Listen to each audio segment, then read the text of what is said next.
And we're live. Hello, everyone. Hello, Eternal Life fans, transhumanists, and I'm sure there's some Trump supporters watching, maybe some Hillary supporters who are curious about what is this video about transhumanists for Trump. Well, transhumanists, in case you don't know, are people who want to live forever.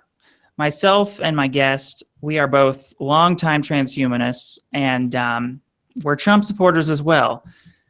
Now, in this video, we're gonna attempt to convince people why Trump is the best choice from a transhumanist perspective. So from someone who wants to live forever, if you want to live forever, why you should be voting for Trump instead of Hillary. So we'll get right into it. Let me introduce my guest. This is Tony Reno, and we've been communicating through email. And he is a lifelong immortalist, Eternal Life fan, Trump supporter. So I'll leave it to you. I'll leave the floor to you for a while, Tony, and just tell us maybe some of your top reasons why you're a Trump supporter and why you think Trump is the best for advancing life extension. I've given some reasons on this channel previously about his immigration policy, that I'm such a fan of his immigration policy, but hopefully from you we can get a different perspective, maybe some different reasons that my audience has never heard before. Sure. I'll give a little bit more of how I came to my reasons. I've worked in several industries over decades. I'm getting close to 60 now, and I've been studying longevity since I was even before I was in elementary school. And what I figured out was that, hold on, I need to adjust my screen just a second. Okay, so what I figured out in my 20s is that one of the most important things to really have control of your life, to have a chance at beating this scourge that is called aging, is to get in control of your own destiny in terms of, running businesses, having control of your own finances and things like that. So I've been running many different kinds of businesses throughout my life. And about 15 years ago, I was running a manufacturing company. And I was dealing in manufacturing and manufacturing internationally. And that's when I learned a lot of things that most people have no idea of. They have no concept of it all. And so I've been following politicians for years, and I've been mystified at how totally unaware of economics that they are. They seem to not have any understanding of how money works. They don't have an understanding of how business works. They don't have an understanding of how employers work. So I didn't come quickly to Trump, like a lot of people. And I've actually followed Trump for years. My first thought was, because I've been in business, I read his books, I read articles about him, I read a lot about him. And my first thought was, he's a showman, and he's doing this for marketing purposes, to make his name big, to get up in the lights, because any news is good news if you're a business and you want to get people to your brand. But then I started watching the debates. And what just amazed me is I'm sitting there watching the debates, and there were 17 Republicans on stage, and I quickly quit watching the second tier. So when I started the first tier, I was watching the 11 top Republicans on stage, and then and it went down. And what would amaze me is that the only two people that seemed to have any understanding of what was going on in the business world were the two non-politicians. It was Ben Carson and Donald Trump, and it just astonished me. It just astonished me that the two people who were talking about, because they were the only ones talking about the debt, they were the only ones talking about the deficit, they were the only ones talking about healthcare from the perspective of a business owner, as opposed to the perspective of an employee. As an employee, you think, well, I want my employer to pay for everything. That's the perfect life. What gets lost when you think that is when your employer is paying for everything, you've got a roadblock between you and what you're trying to accomplish that people don't even think about. So for instance, imagine that we changed the whole world so that the only way you could buy a car was through your employer. Think about that for a second. You can only buy a car through your employer. And now the only models you can choose from are the models that your employer has decided you can get. These are your car models. I know you might like Audis because you're interested in some sporty look. I know you might want a Tesla because you're green, but your business has decided which car models you could have. If you just think about it for just a second, you say, there's no way in the world I would want that. And yet people say, well, healthcare is too important for me as an individual to decide. Why? Why is that too important for you to decide? And you think the employer can do it better when you don't think they could even decide what car you own. And the other thing is, because I've been in a lot of industries and looked at, I've worked, I used to do consulting for software, and I worked with hospital software. I worked with one of the largest hospital software companies in the world at the time. And I worked with at a fairly high level, consulting on different projects. And I worked at some smaller companies that were doing work with hospital software. And what I've determined is the extent to which the FDA is involved. And anyone who is, I will back up for a second and say that I don't tend to characterize myself as a transhumanist. I do tend to characterize myself as an immortalist.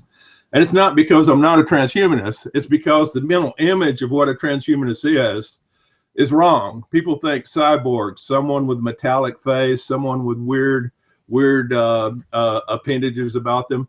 And the reality is it's being more human, not less human. It's not becoming robotic. It's becoming more sensitive to the world, more feeling, more capable. And because of that confusion, I don't tend to use that distinction, although I agree with it. But what I found in looking at what politicians do is they ruin everything. Everything they touch, they tend to get it, and their first thought is, we know what's best for you. And that's why they set up the FDA under the idea that we can never have anything go wrong when we do a study for drugs. Well, the thing about research is you cannot do research and say nothing's going to go wrong. It's absolutely impossible. So a lot of what happens across industries is this huge barrier to entry. And this is what the government does. The government, every place it gets involved, it sets up a barrier to entry that keeps different ideas from coming about. So one of the reasons why computers advanced like mad is because there was no government agency of computing that said this is the proper way that you're going to build a computer. And so everybody could try every idea under the sun, and those ideas could advance. Whereas healthcare comes along and says, well, this is the way you're going to do these drugs. This is the way you're going to do this medicine. This is the way you're going to do this research. And this is the approved process. And it's been a real huge uphill battle. So I was sitting there watching the debates, and I kept thinking, well, Trump, everything he said made sense. Every time he talked, it made sense. You know, Carson usually made a lot of sense too, but Trump made even more. He had a deeper understanding of business. Both of them, they were the only two people. No, also Rand Paul. There were only three people on stage that even mentioned the debt. And we tend to think, that's just big numbers. It's trillions. It doesn't matter. You have to realize that the debt is $40,000 per person for every man, woman, and child in the United States. That's $40,000 that you owe, that you had nothing to do with. You didn't get college for it. You didn't, and you can't say, well, it's to build my roads. Yes, but you also paid taxes to build your roads. You also had gasoline taxes to build your road. You also had homeowners insurance to pay for homeowners taxes to pay for your schools. No, that debt is beyond what you paid. That's more than you paid in taxes, and you owe it. You owe it. Every man, woman, and child, every little baby walking the street owes $40,000 on average. And what's worse, the deficit is growing at like $300 a month. So that's $300 that you're borrowing that you're not even trying to borrow. And no one's even talking about it. They're talking about, oh, what did he say in some place you know, in some private conversation 30 years ago where you can, or 11 years ago, where you can't even hear the whole conversation and see what led into it, or take it in any perspective. It made me realize that something's going on. Go ahead. Okay, let's backtrack a little bit. Let's try to simplify what you were saying about the healthcare system, because I thought that was so interesting. So what it sounded like you were saying is that Trump, okay, so there's socialized medicine, and I think Hillary is more for socialized medicine. And when you get socialized medicine, it's basically the government deciding for you, which, like you were giving that car analogy. And it reminded me of socialized medicine, how the government decides for you what type of healthcare you're going to get.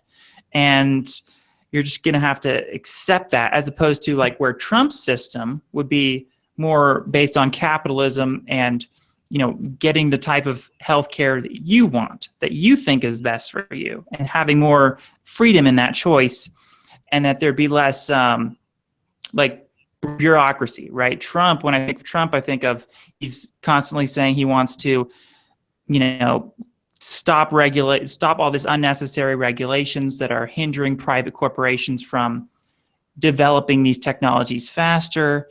And there's just be much less bureaucracy, as opposed to someone like Hillary, who wants more bureaucracy, more FDA regulations, bigger government. All of these things could potentially hinder life extension.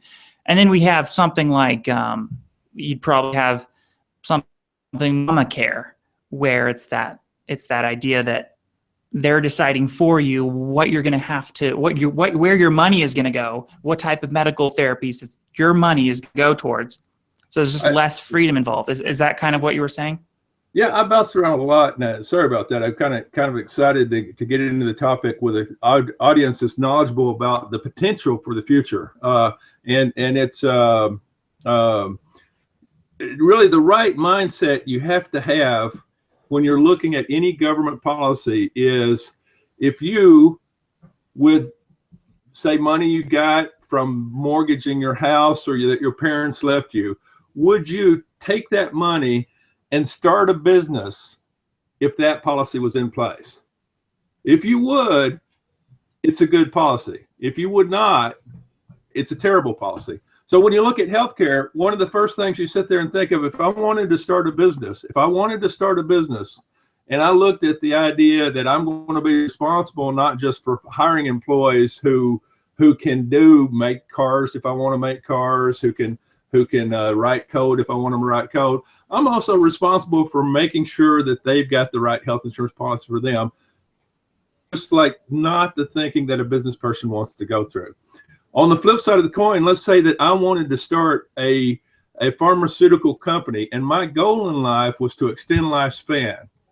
And I looked and I realized that in my process to extend lifespan, I want to go out and market to people who want pharmaceuticals that can extend lifespan. And I want to be honest. I want to tell them, this is an unknown. We don't know how it's going to do. Someone who's 80 years old and having a real trouble day to day might say, I'll take that risk. I'll take that risk because I want to know. I want to find out. Someone who's in their 20s say, I'm not going to take that risk. But I, as a pharmaceutical manufacturer, am telling you the risk and setting up, making everything visible to you. If I wanted to do that and the government controls the way that people get to buy things, I'm not going to do it. So you have to, most people who are interested in longevity have accepted Darwinian evolution, the theory of evolution, the idea of natural selection, and many people who haven't accepted it for their point of view of how the world works in history or what happened, they still accept it for the point of view of how medicine works. Well, it's also how business works. It's how discoveries work. The way discoveries work is not the 5 most brilliant people in the world get together in a lab and come up with a new great idea, and that new great idea becomes the next great invention. The way invention actually works is 10,000 average people try 10,000 ideas, and 3 of them happen to be phenomenal. And what you need to get these new ideas to go forward is 10,000 people trying ideas. You can't get discoveries if you're only having your 5 brilliant guys sit together, because they're going to guess wrong. And it's not because they're dumb. So in other words, Go ahead. you're basically capitalism and the free market, and that's going to foster the most Exactly. progress in technology and science and medicine, because you got all these different people coming up with their own theories and their own different inventions What you based have is all upon this, incentive, what you monetary have is- incentive. what you have is all these people going through the landscape of all the mistakes you can make. They're making all the wrong moves. And because there's so many people, all the wrong moves get made, and you luck up on the right ones. No one knows what the right move is going in. That's why, 4 out of 5 businesses don't last for a year, and 9 out of 10 don't last for 10 years. It's because most ideas are going to be wrong. If I ask you what 370 times 215 is, and you just guess quickly, you're probably going to be wrong. If you analyze it, you know how to do math, you still might be wrong. But there are way more wrong answers than right. And when it comes to making discoveries, we need a lot of people making wrong answers to get to the right ones. It's just the way the world works. And the idea of the top-down totalitarian society is that someone on high makes the right decision and spends the right money and gets the right idea, and they get it to work. And that always looks better in the short term. And this is the draw that pulls everybody into totalitarian systems is it always looks better in the short term, because they don't make, you don't make mistakes because you don't try things that might be wrong. You only try things that are absolutely right. And because it looks, think about this. well, that's like, that lure you have to understand. And so Trump understands that lure, and he understands. So he set up a system, and when he's talking about the here's a perfect example with healthcare. Again, we talked about cards a second ago. Trump said that state lines are one of the big things that's holding back insurance.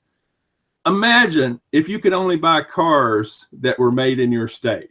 Imagine if you couldn't get cars anywhere else. You can only get the cars that are made in your state. How few choices would you have, and how expensive would they be? So this is again, it's one of those things where it's so obvious if you back away from the lie that insurance is this complicated thing. Now, I want to expose that lie for a second, because it is a huge lie. Insurance is perhaps the simplest product in the world. There is no simpler product.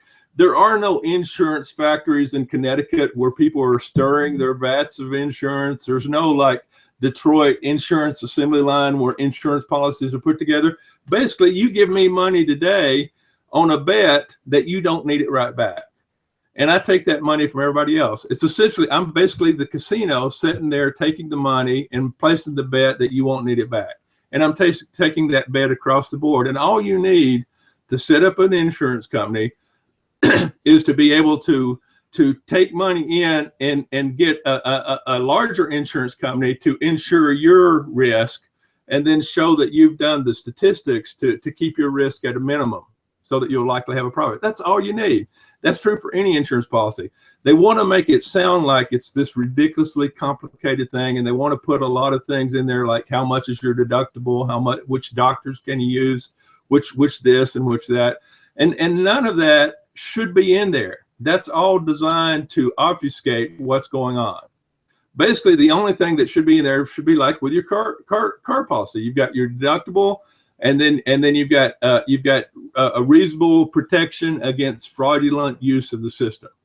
That's basically all you're looking for. And that's the kind of thing that would, all these other rules, the reason they are there, they are not to protect you. You think they're to protect you. Do they protect you? Do you feel that when your policies go up every time you turn around? They're not protecting you. They're protecting the large insurance companies who have paid for the lobbyists to control the system for that individual state. So imagine if you knew you wanted to start a company, like you want to start a restaurant, and you want to start a restaurant in, let's say, Arizona. Well, it would be a heck of a lot easier if you knew that you only had to compete with 2 other restaurant chains in Arizona, because people get tired of one kind of food. So if you could say, well, I want to start a restaurant in Arizona, but I only have to compete with 2 different chains, so I just have to be a little bit different than these 2 other guys, and I'll get business. And that's exactly what the insurance companies are doing. That's why the state lines are so important. So everything Trump is saying will further the natural capitalistic evolutionary process of decision making that makes things advance quickly. Now, in terms of immigration, competition amongst these corporations will fuel progress in medicine, right? If you, lately, I've been thinking that, you know, the government, like you were saying earlier, the government is just so incompetent in many ways. And so to give them all this power to just restrict and just cause all these different regulations and unnecessary bureaucracy is just totally going to slow down medical progress. Yeah, this is kind of selling them short. They're actually pretty competent. It's not that they're incompetent. The government's actually pretty good at doing things in general. They have a lot lower failure rate than most businesses. But the problem is they don't have the breadth of 10,000 separate entrepreneurs doing it. So they'll get it. They'll do something. They'll plug along. They'll make things better. That's why these totalitarian countries do improve over time, just slowly, much slowly. You know. So the thing Trump keeps harping on is the GDP. He keeps saying GDP. He misquotes it. He means GDP growth rate. The GDP growth rate of 1%. For America, for a capitalistic country like ours, where everyone should be essentially a born entrepreneur, at least to the extent of finding their own careers, that's a ridiculously low growth rate. Imagine that you've only improved as an individual 1% over the course of a year. It's crazy. We should be able to get better much faster than that. We should be able to improve much faster than that. The problem with government isn't that they do it badly.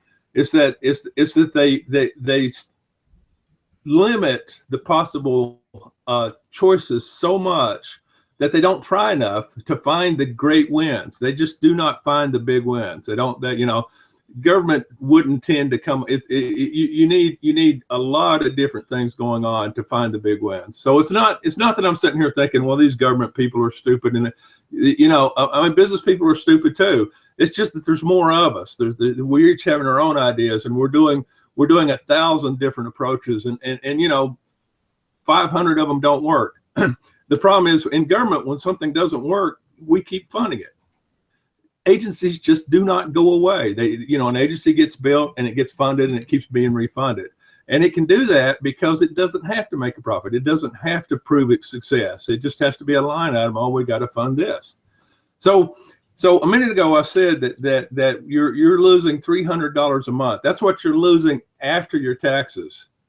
And again, I want to go back to the debt because it is critical, the debt and the deficit. If we do not grow the economy, the U.S. is in a world of hurt. We have to be starting to grow the economy, because that $40,000 for every man, woman, and child is the funded mandates. It's not the unfunded ones. There are unfunded mandates that bring that number up to $120,000. So every man, woman, and child, every person listening to this, I don't care if you're in college, I don't care if you're in the 5th grade and you're just getting on the internet looking about immortalism for a class project, you owe $120,000. You have $120,000 you have to come up with that you can't spend on yourself. It's already been spent. You didn't get anything for it. It's already been spent, or it's already been allocated for something else. The only way that we can do that successfully is to grow the economy.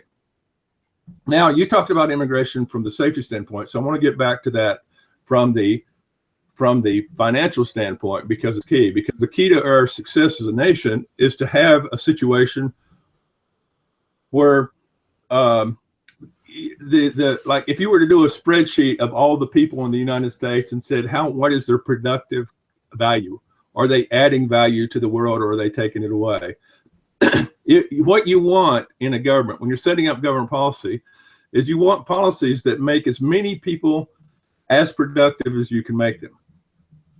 Now, a lot of what people look at, and I want to talk about trade first. I'll get back to immigration because it's easier to talk about trade first, because I can use some of the same ideas in talking about immigration. Do you think, as a person, I'm asking the audience here, not so much you, Roland, but just the audience, do you think as a person that you, as an individual, should be able to employ somebody for less than minimum wage?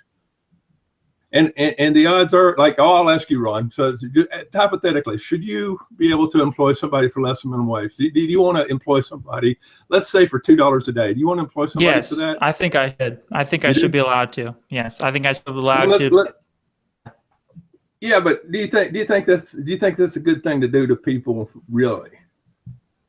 Yeah. Don't you think that it's, let's No, go the other way. Let's back up for a second. I'm just saying I should be allowed to. I'm not saying it's ethical or moral to. Yeah. Do you think it's ethical? Do you think would you feel good about an employer who employs people for $2 a day?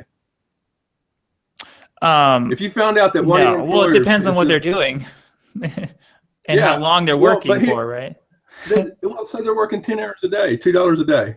Yeah, I don't think it's not a career thing. They're not getting career investment. It's not an internship. They're just sitting there sweating all day, $2 a day.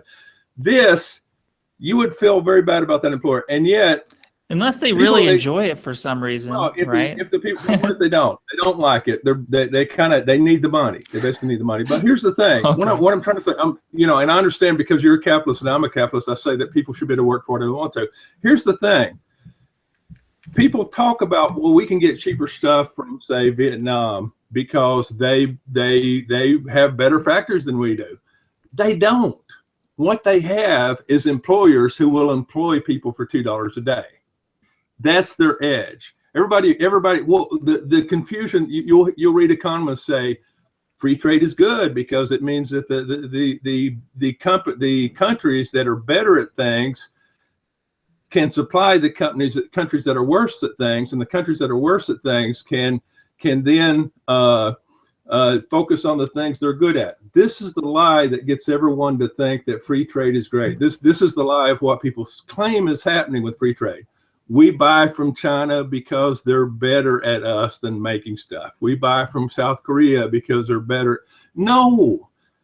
We buy from China because they will pay their employees less than we'll pay ours. When I had my factory, the typical American welder welded 3 times as good as the typical Chinese welder. 3 times as good. So why weren't they winning all the welding jobs? Because the typical Chinese welder was only paid 1/14 as much. So as a result, they're like, oh, well, we got to go with them because they're better at manufacturing. They're not better at manufacturing. They have lower standards for how they treat their employees. That's their game.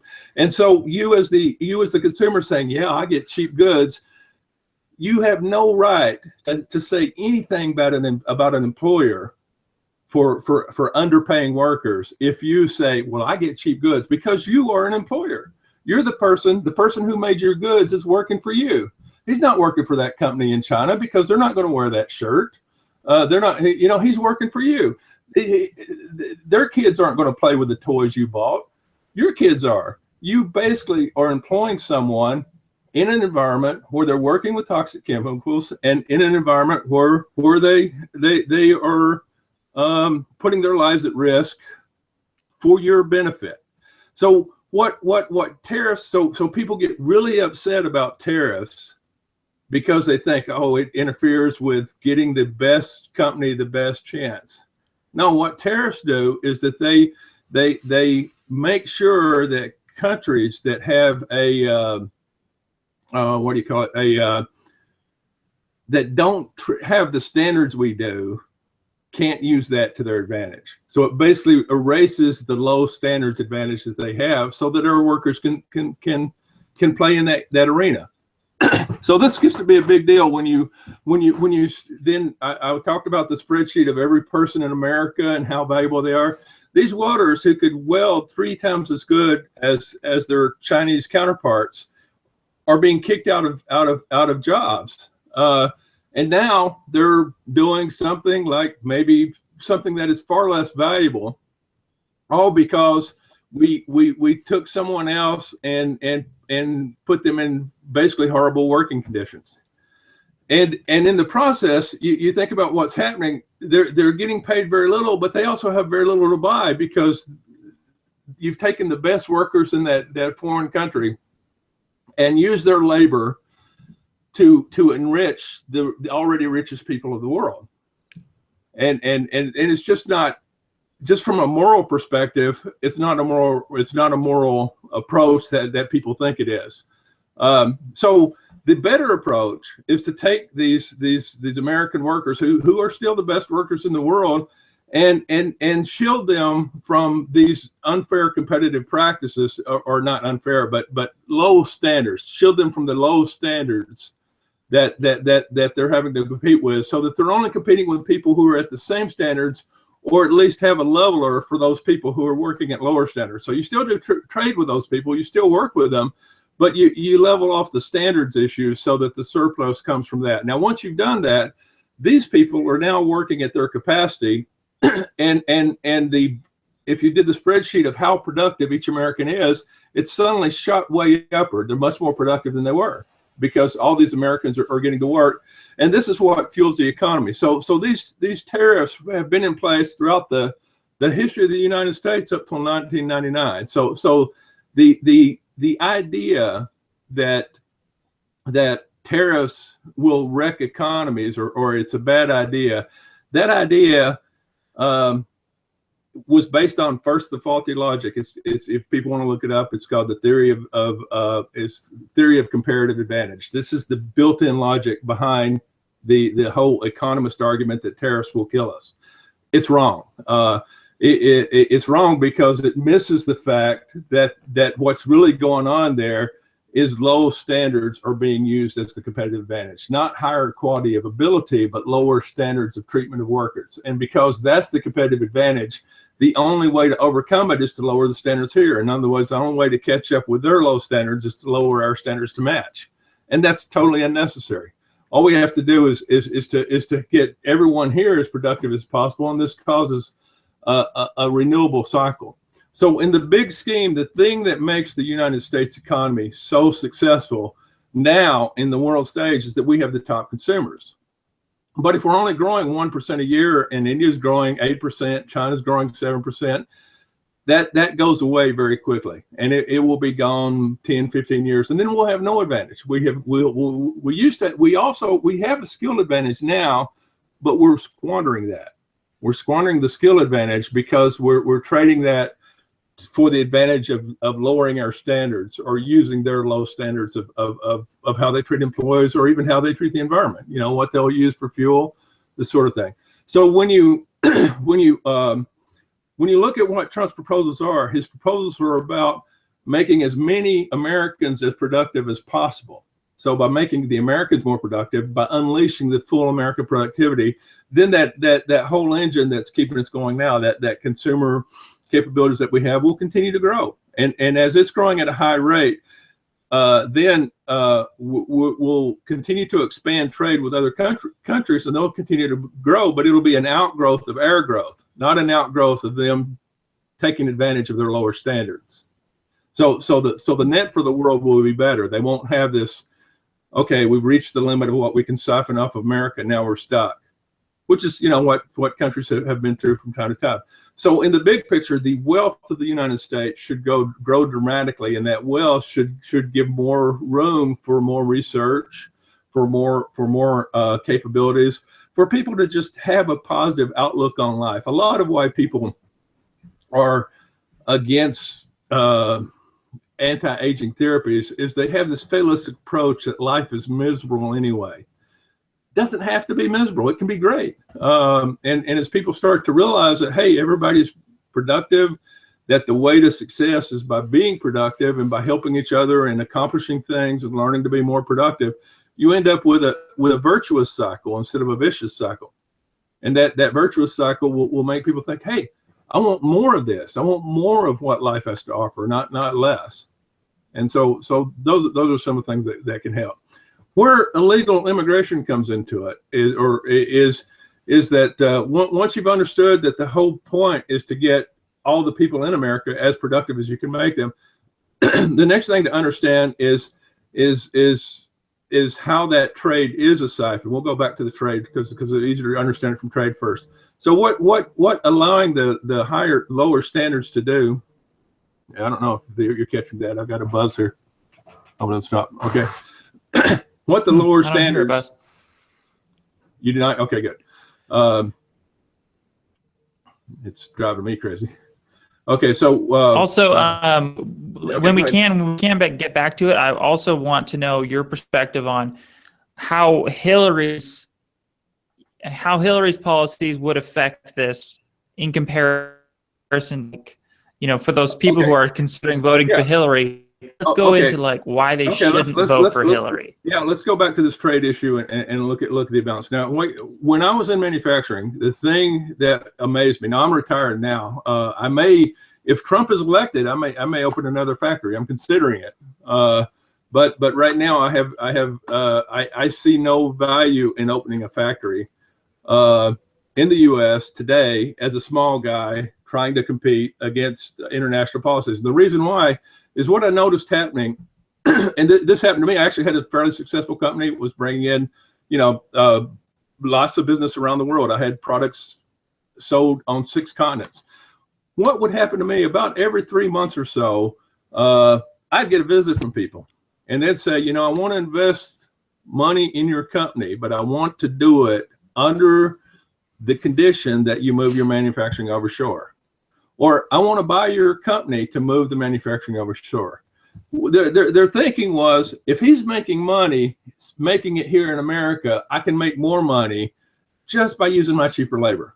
And they were right. They didn't understand my full economics because I had a high value added product. It would have been a much smaller gain than they thought. But conceptually, this is something. There are people around the world who are looking for successful manufacturers in the U.S., and they will go find them and offer them to buy their business or to just partner with them and give them an investment just to move the manufacturing over there, because they know that whatever that guy was making, they could suddenly make that plus whatever the difference is in how they treat workers. And that difference is just, it's a no-brainer to them. It's like they're already making money and they're doing it with American labor. We can make even more money because we got cheaper labor. And essentially, every one of Hillary's policies ignores the fact that we are competing internationally. It ignores the fact that there are business people around the world looking at it and saying, let's move that money. So if you look at her policies, when I read her policies, every time I read it, I'm like, oh man, if I'm an employee, this sounds great. If I'm a student, this sounds great. If I am someone trying to start a business, every policy that sounds great suddenly sounds terrible, because every policy says, oh shoot, if I'm trying to start a business, basically, I'll give you some examples, some that look on the surface to be good.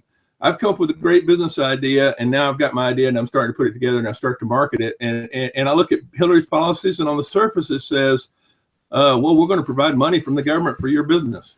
I'm like, oh, great. I get my business, I get the money in, and I start it. That's going to help me out. The problem is it's also going to provide money for every Tom, Dick, and Harry's stupid business where I've spent a lot of time doing my brilliant business, and I'm having to compete not against my well thought out plan, but against government money that is thrown against me so that they can sell their 5-hour snooze alarm or something. I don't know what they're selling, but they will flood the airwaves with something that's halfway thought through. So as a business person, I hate seeing that. That is a really excellent point. I've never heard that brought. I've never heard that idea before. That's a really good point. Yeah. People, and of course, and unless you've run several businesses, you do not see it from that perspective, because your first thought is, oh, she's made it easy to get in. And then you read further, and it's like, and we're going to take money from the richest corporations. Well, heck, I'm sitting here going to try 15 businesses. I may go broke 8-9 times. I may have to sell my house, live in a tent, and then work with a Coleman lantern until I can save up the money to start again. And I do a business. I finally got something that's made it big. I've made millions. Now I can start to make up for all that lost time. So, oh no, I'm sorry. Hillary's at the door. You're making a lot of money. Let's take that and we'll put it over here. So that there's nothing appealing to a business person about finding out that the end result of all their successful striving will be that Hillary's going to take the money back. There's just no point in doing it. Why would you open a business if why would you take any risk? So you look at that and there's no risk. And then the other thing about, she's going to take you know, she's going to look at the people who are the richest. People have no idea how easy it is for you to move your money abroad if you're buying abroad. Let's say, for instance, I'm making sneakers and it costs me $10 a sneaker to make them here in the US, and I'm selling them for 20. And I suddenly realized that Hillary's going to attack, and I'm doing well. I'm doing gangbusters.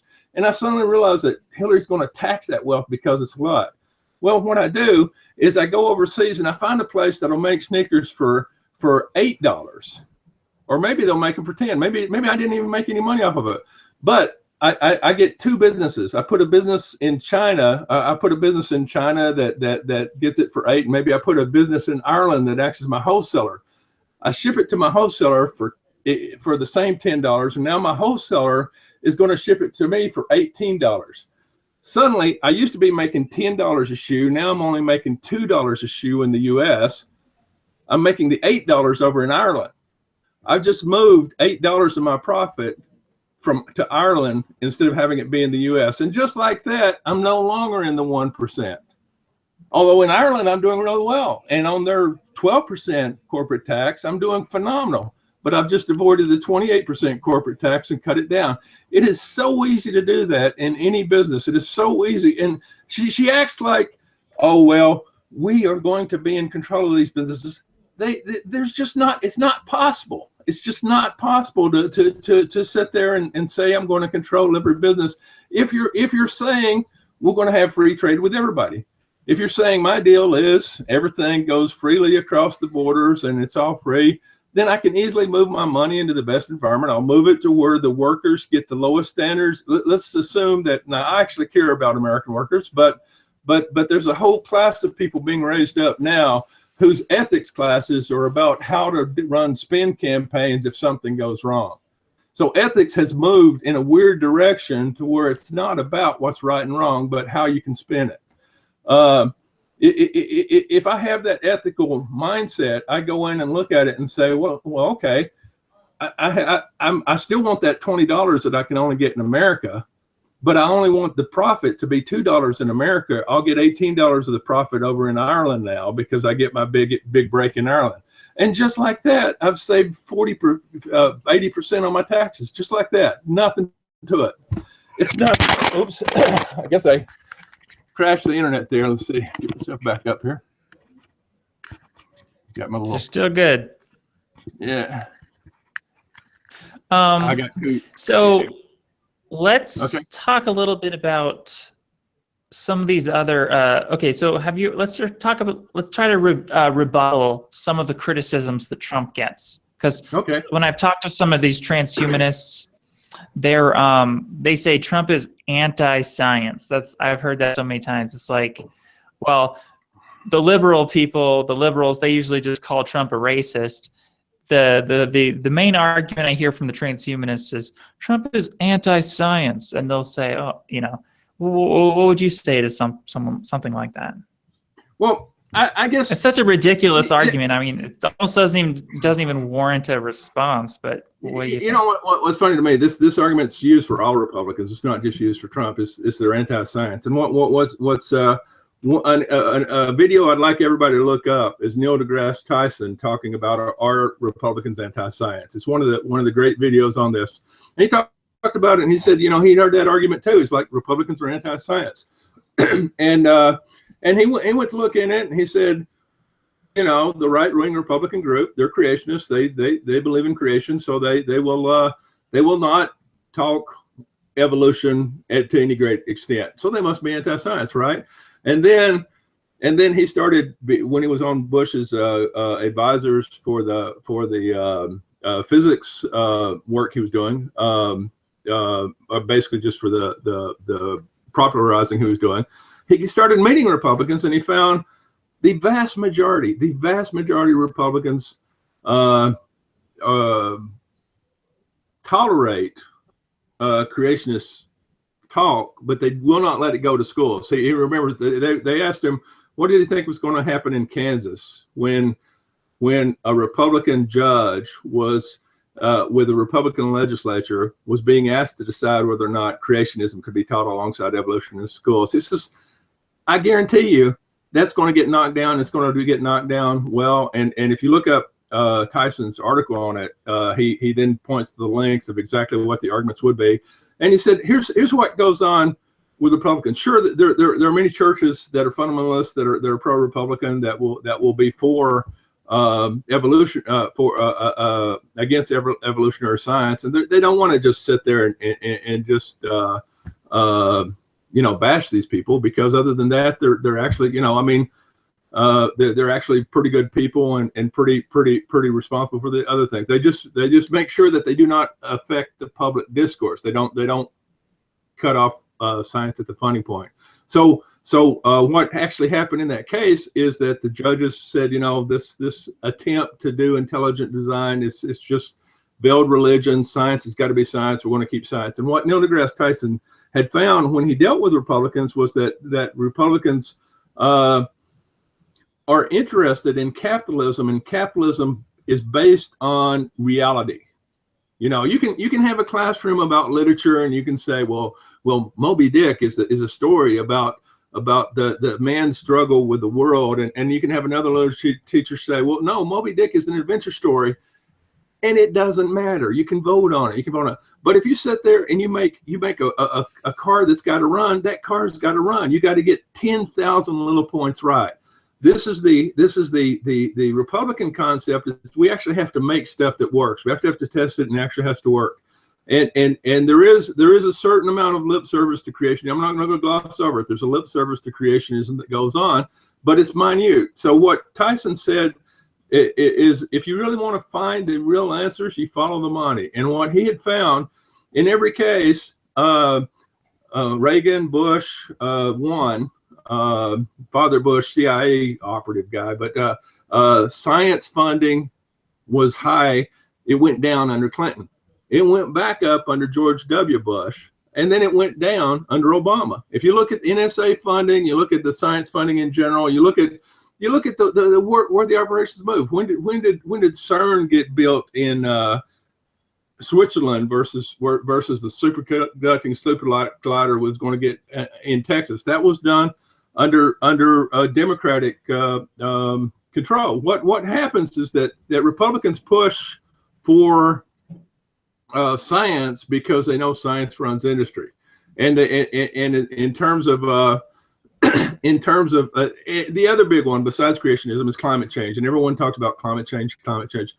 What is going on from a media perspective is the media has you have to understand the government goal here. The government, the statist goal. Most people who are free thinking enough to even consider longevity have done some look at libertarian concepts and statism versus collectivism versus individual freedoms and individual rights. The statist goal is to get as much control of the money producing things as they can. So a lot of things with the state is a power grab. So in terms of climate change, the argument is that the world's going to end catastrophically if we don't get in touch with this 0.4% of carbon dioxide that is in the atmosphere and stop it like that. That's their theory, that it's going to end catastrophically, and that this problem is so big that the government now needs to take over all energy production. And we need to now run this thing from the top down, and we need to decide who gets what energy. This is the statist concept that Republicans are rail against, because in theory it sounds good. In practice, the way it works is that every place that the U.S. had a technological advantage, we move it abroad.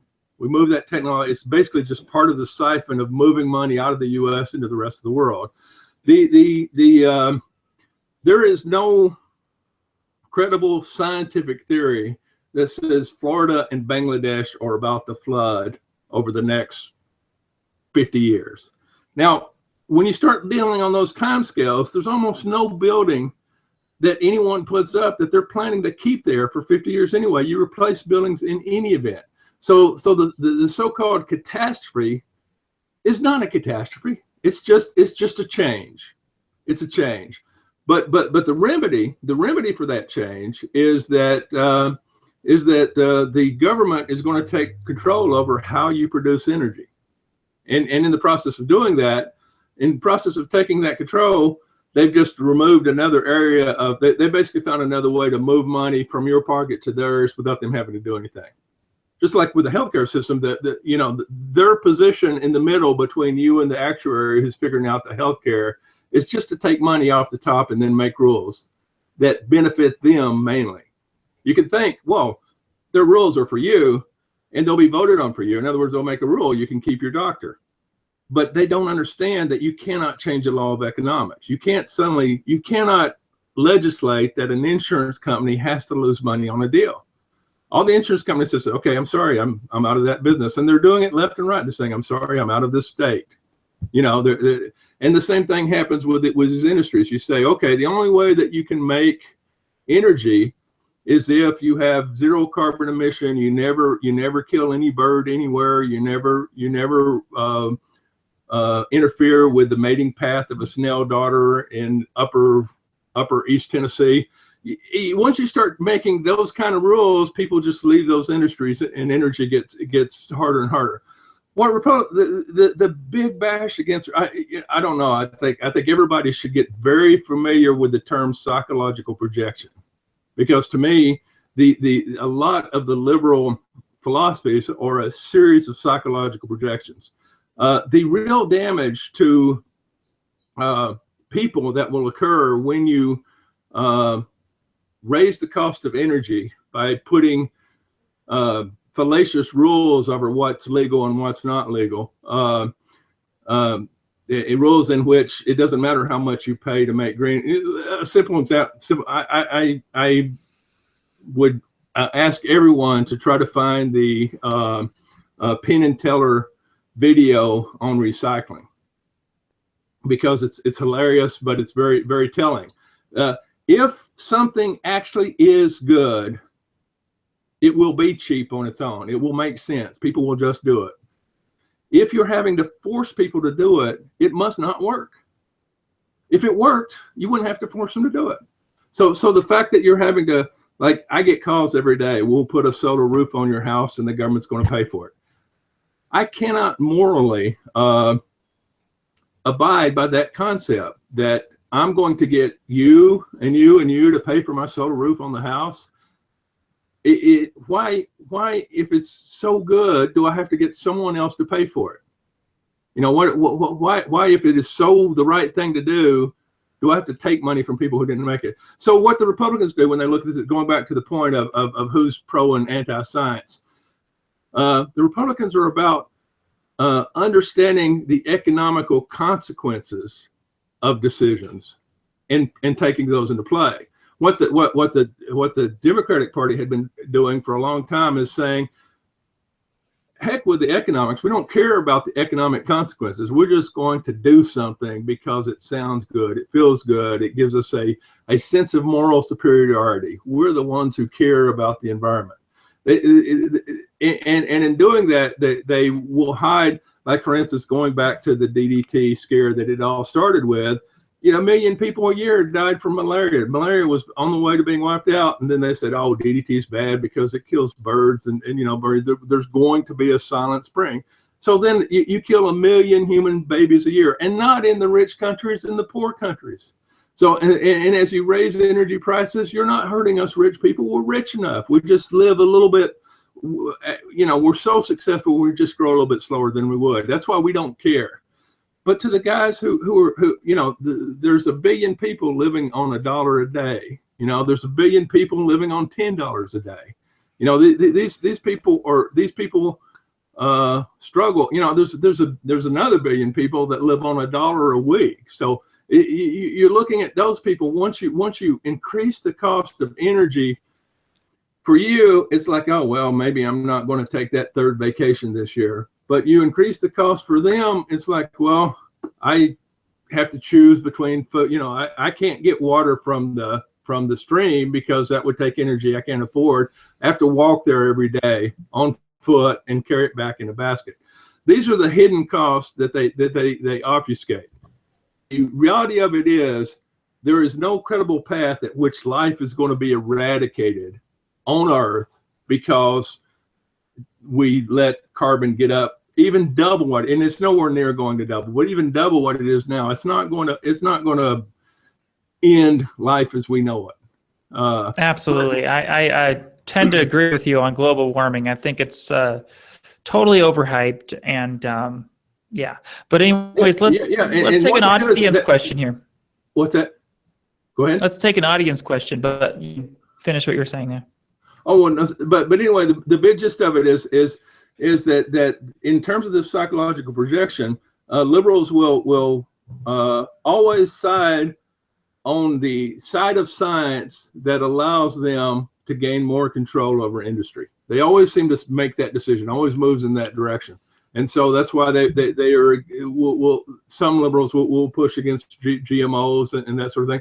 And again, I'm using broad terms there, but there's like a gut response that people have of I want control. I want things to be perfect. I want them to be easy.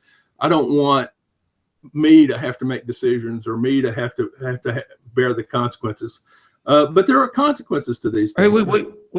What you just said there relates a lot to this question. Let's answer this question here. So the question is, why do you think so many people in the tech industry are so left-leaning? Now, Peter Thiel would be an exception to that because he's a Republican.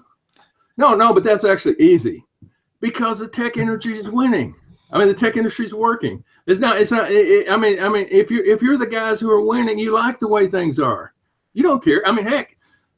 Can't you idiots out there in flyover land realize that this is going great? I just bought my $2 million 3-room shack in San Francisco, so the world is great. I'm renting out my garage. You know, I got a friend in San Francisco who's renting out his garage for $2,000 a month. He's like, how can you liberals not understand how great the world is? You know, I mean, how can you liberal? How can you flyover people not understand how great the world is? What's going on? What you have to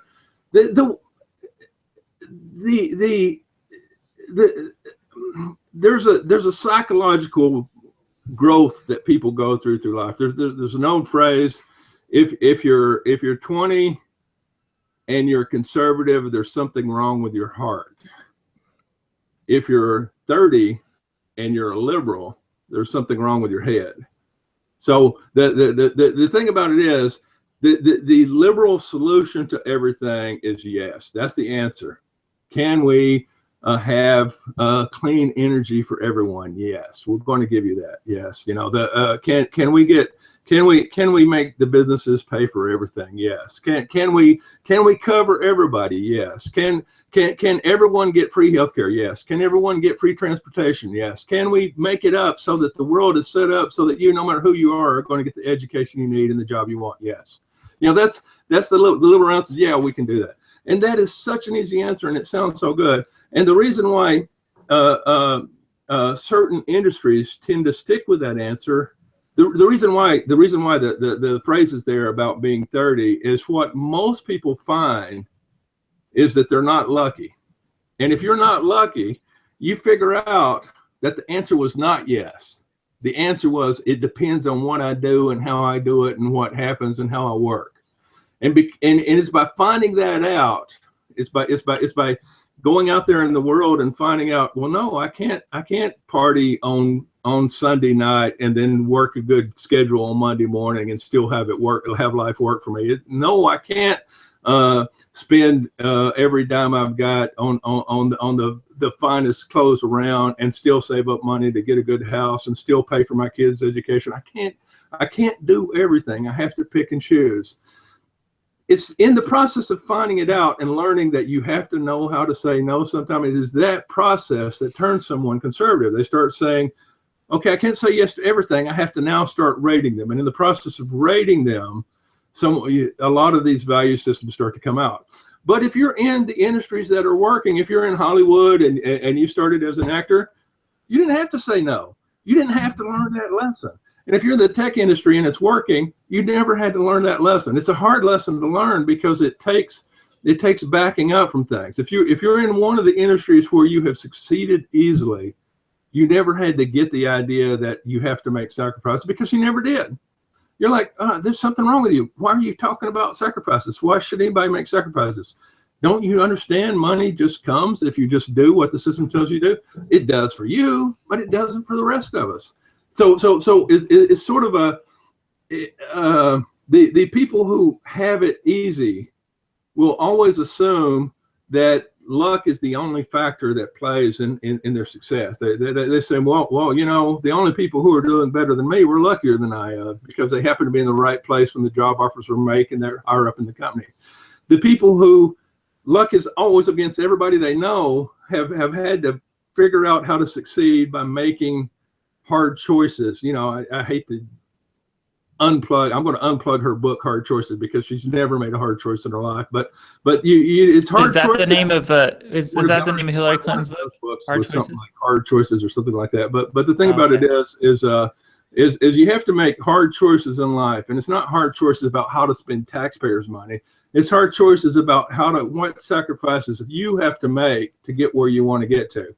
If you've had to make those hard choices, you start to understand the world very differently. And in the tech industry, if you're in the go-go industry, you never have to make those choices, and that's really what keeps you from learning that lesson. So because it's a hard lesson to learn, it's much better to think, oh, I'm going to help everybody out. I do want to save the snail darter. The snail darter is important. You know, let's don't build this dam. Oh, those little fish on the west coast of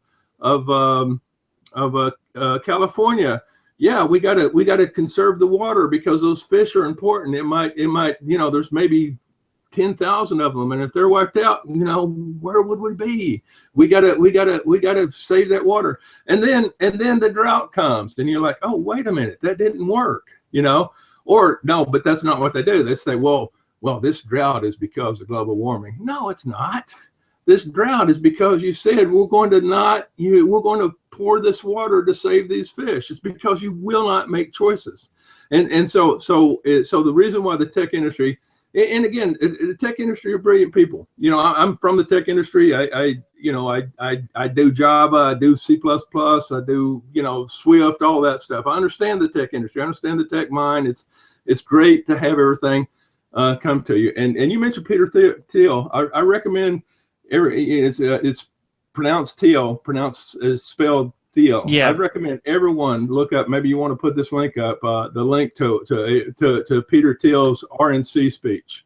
The speech was phenomenal, and people who don't. I actually, believe it or not, I have the video uploaded. It's scheduled to be posted today. What he talked about there. I love that speech. What he talked about there. Other than the fact that what he talked about there that is so resonant with this conversation, he talked about a lot of things there that are pretty amazing, and equally amazing to his speech was the audience reaction, which was even more amazing to most people based on what they've been taught about Republicans. They find out something very different than what they think. But what he said was most amazing is yeah, if you live in Silicon Valley and everything's booming, you think, oh, yeah, the world's going the way it should. But when he first came here, and when I grew up, I grew up through the 60s and 70s. When I grew up, everything was booming. It wasn't just the Silicon Valleys that boomed. It was entire industries that are booming. And one of the things that happens a lot is that people who are in a protected industry don't realize they're in a protected industry. You know, let me give you an example. Those of you who think the cheapest product should be given no matter what, it's okay if we can lower the standards to give the cheaper product. If you write a software program, I can make it a heck of a lot cheaper if I just take and cut and paste it and make a copy of it and sell it to people. I can make it a lot cheaper than you did. You wouldn't want me to do that. You would say, hey, that's not fair. And I would say, well, wait a minute. Didn't you say under economic advantage, if I can make it cheaper than you? Yeah, but we put all that work into making it. We've got laws to protect us. We put the work into it. You're using the laws to protect you so that I can't sell it cheaper. If you just created a movie and I'm going to bootleg copies and I'm going to sell my copies for 10 cents a movie, or I'm going to open up my video store and have people come in and the movie's free, I actually made that movie a lot cheaper than you did. But you use the laws to protect you. But you do not like the idea of using the laws to protect blue collar workers from unfair advantages. So there's a very disingenuous sense of it's got to be cheaper for everybody because that's right. It's not, you're not really valuing what's going on from a perspective outside your own. You're only valuing it from your perspective. The way you see it is those workers don't deserve as much because these workers over here can do it for, will take less for it. Well, you know, the people who will copy my disc will take less for it too, as long as they violate the rules that you guys are living by of copy protection and everything else. So, or the people who will just upload your software and sell it for you.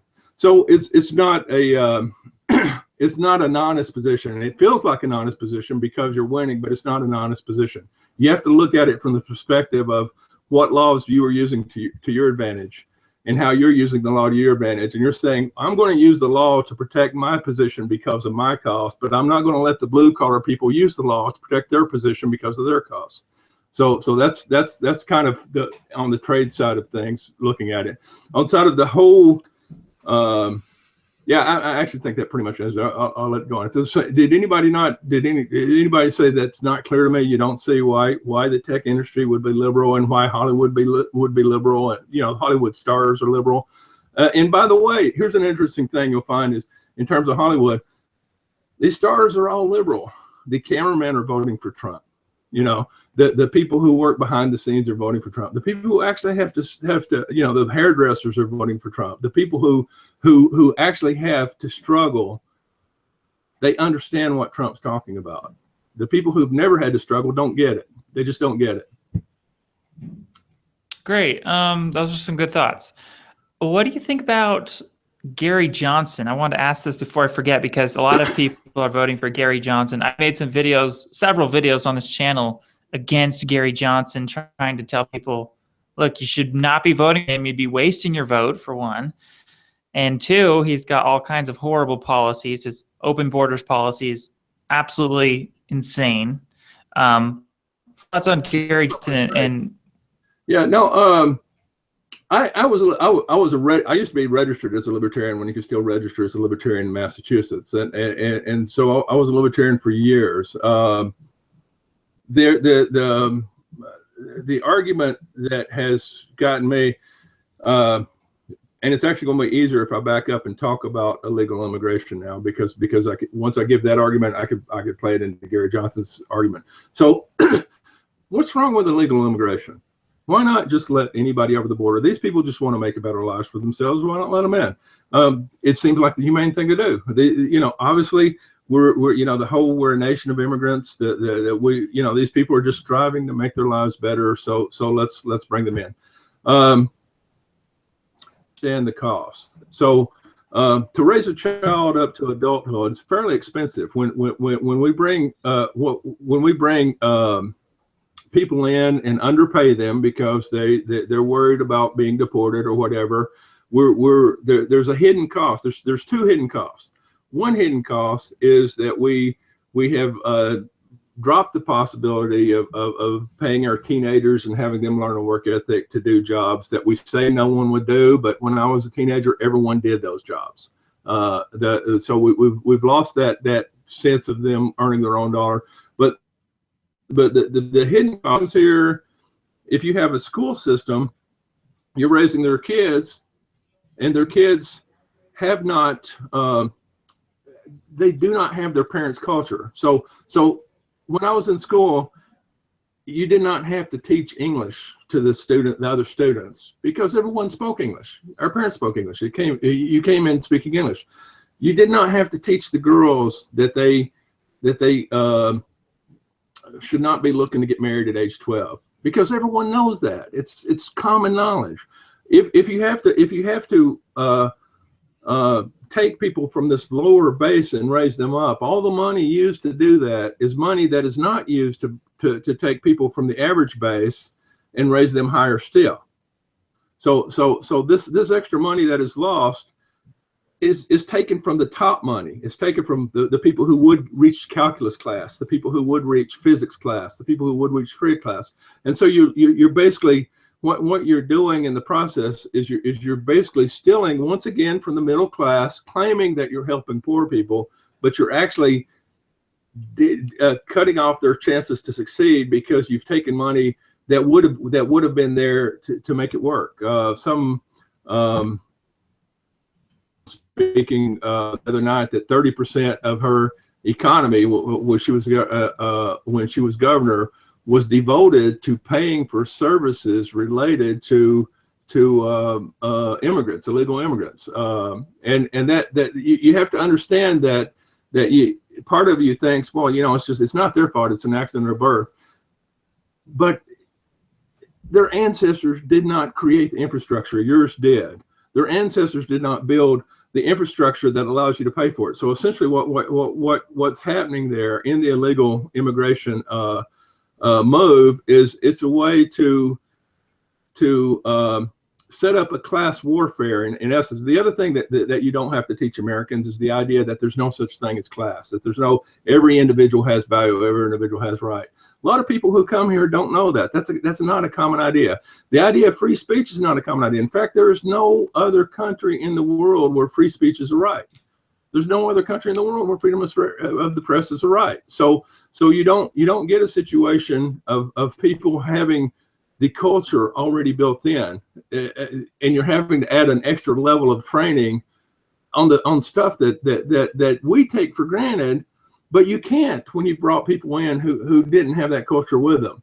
So that's the whole point of the legal immigration, not illegal, but legal immigration process, is to make sure that people in the process of becoming legal to become immigrants, they too want to succeed here. They too have a hard life. They too are trying to make it, that they've raised themselves up to a level that they're not having to pull us down to keep going.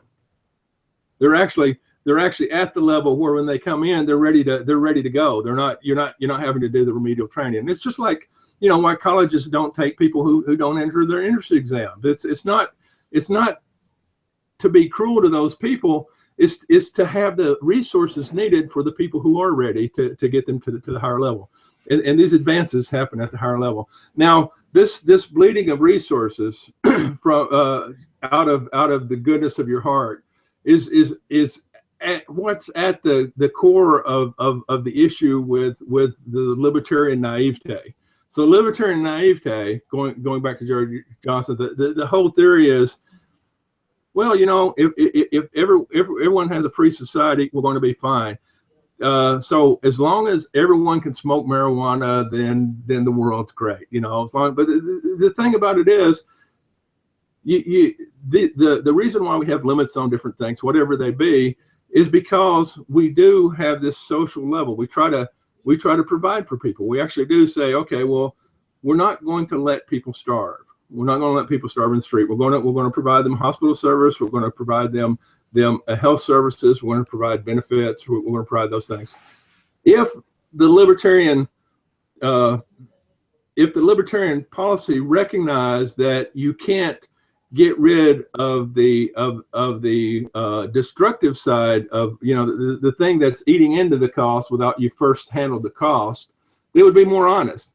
But they're not honest about that. You can't just suddenly say, okay, everything's legal. It's okay. You could shoot up heroin if you want to, whatever you want to do. If you say, you know, it's your body, you're right. I philosophically totally agree with that. But we're in an environment where we're going to pay for that person's health care. We're going to pay for that person's survival, even if they can't keep a job themselves. So you have to go through things in stages. You can't go from and at the core of these stages, you know, initially Trump was thinking of running in 2000 as an independent party, and what he realized is that you can't. You need. There's a structure already there. There's, you know, 538 congressmen. There's 50 governors. There's 50 state legislatures. You have to have some base, and you have to build into the base. And there is a sense in which you have to build. You can't collapse the structure and start from scratch that easily. There's a lot of talk about not just Gary Johnson, but about the idea of going into fractional voting so that we get away from the two-party system. I always used to think that would be a good idea, to get away from the two-party system so that you can have every idea work, be tried out, and be independent. But the problem with it is that you have this huge body of people that have to be organized. So you need some fairly broad basis. And having two parties sounds like, okay, it's overly limiting. What Trump has shown and is showing is that if you have two parties and one has gone too far in the other direction, you can bring them back. And so this gets back to the Peter Thiel video, the most amazing part of the video, and the point at which the media exposed themselves as being entirely divorced from any effort to inform people, is the part in Thiel's video when he said, totally unexpected by the audience, he says, we can't all agree on everything, but we can agree on some important things. And I am proud to be gay. I am proud to be a Republican. I am proud to be an American. That was surprising in itself, because you understand, first off, the head of the Republican Party read that speech. He put the guy in order. That guy was the guy before he was introduced. He put that guy there. And the response could have very easily been, whoa, oh, hold on, that's too far. Wait, hold up, stop. We're not going that far. Instead, it was a huge cheer. It was a huge cheer from the audience. According to what the media tells you about Republicans, the media says the Republicans are a bunch of homophobes. They should have said, look, we were wrong. They should have said, wow, we expected this to happen, but that happened. We expected. Yeah, that was a very special moment. Absolutely. Well, what was more telling, though, is the fact that the media, I thought tomorrow was going to tell me what the media says, because if they report this honestly, they will say, we were caught by surprise. They're not homophobes. They cheered. And again, these aren't just average Republicans. These are the top delegates from all the states. These are not just average. These are the people who are in their state pushing to get their party as far as it can. So the point that you need necessarily a libertarian, sometimes it makes more sense to have someone who who takes one of the big parties and moves them in the direction it needs to go, as opposed to saying, well, they're not where we need it to be. We need to just ignore it and come over here. And it has to be pushed in a direction, because you do have to do things in waves. You can't just easily say, okay, well, we're gonna make this change. You can't easily say, and I know Obama tried to do it. You can't easily say, okay, every state in the nation now has to allow transgender males, by what they report, to go into the female's bathroom at will, or and vice versa. You can't easily just say that. You can't say, well, we said it, now it's happening, now it's the law, it's around. There are people everywhere around that have to get there.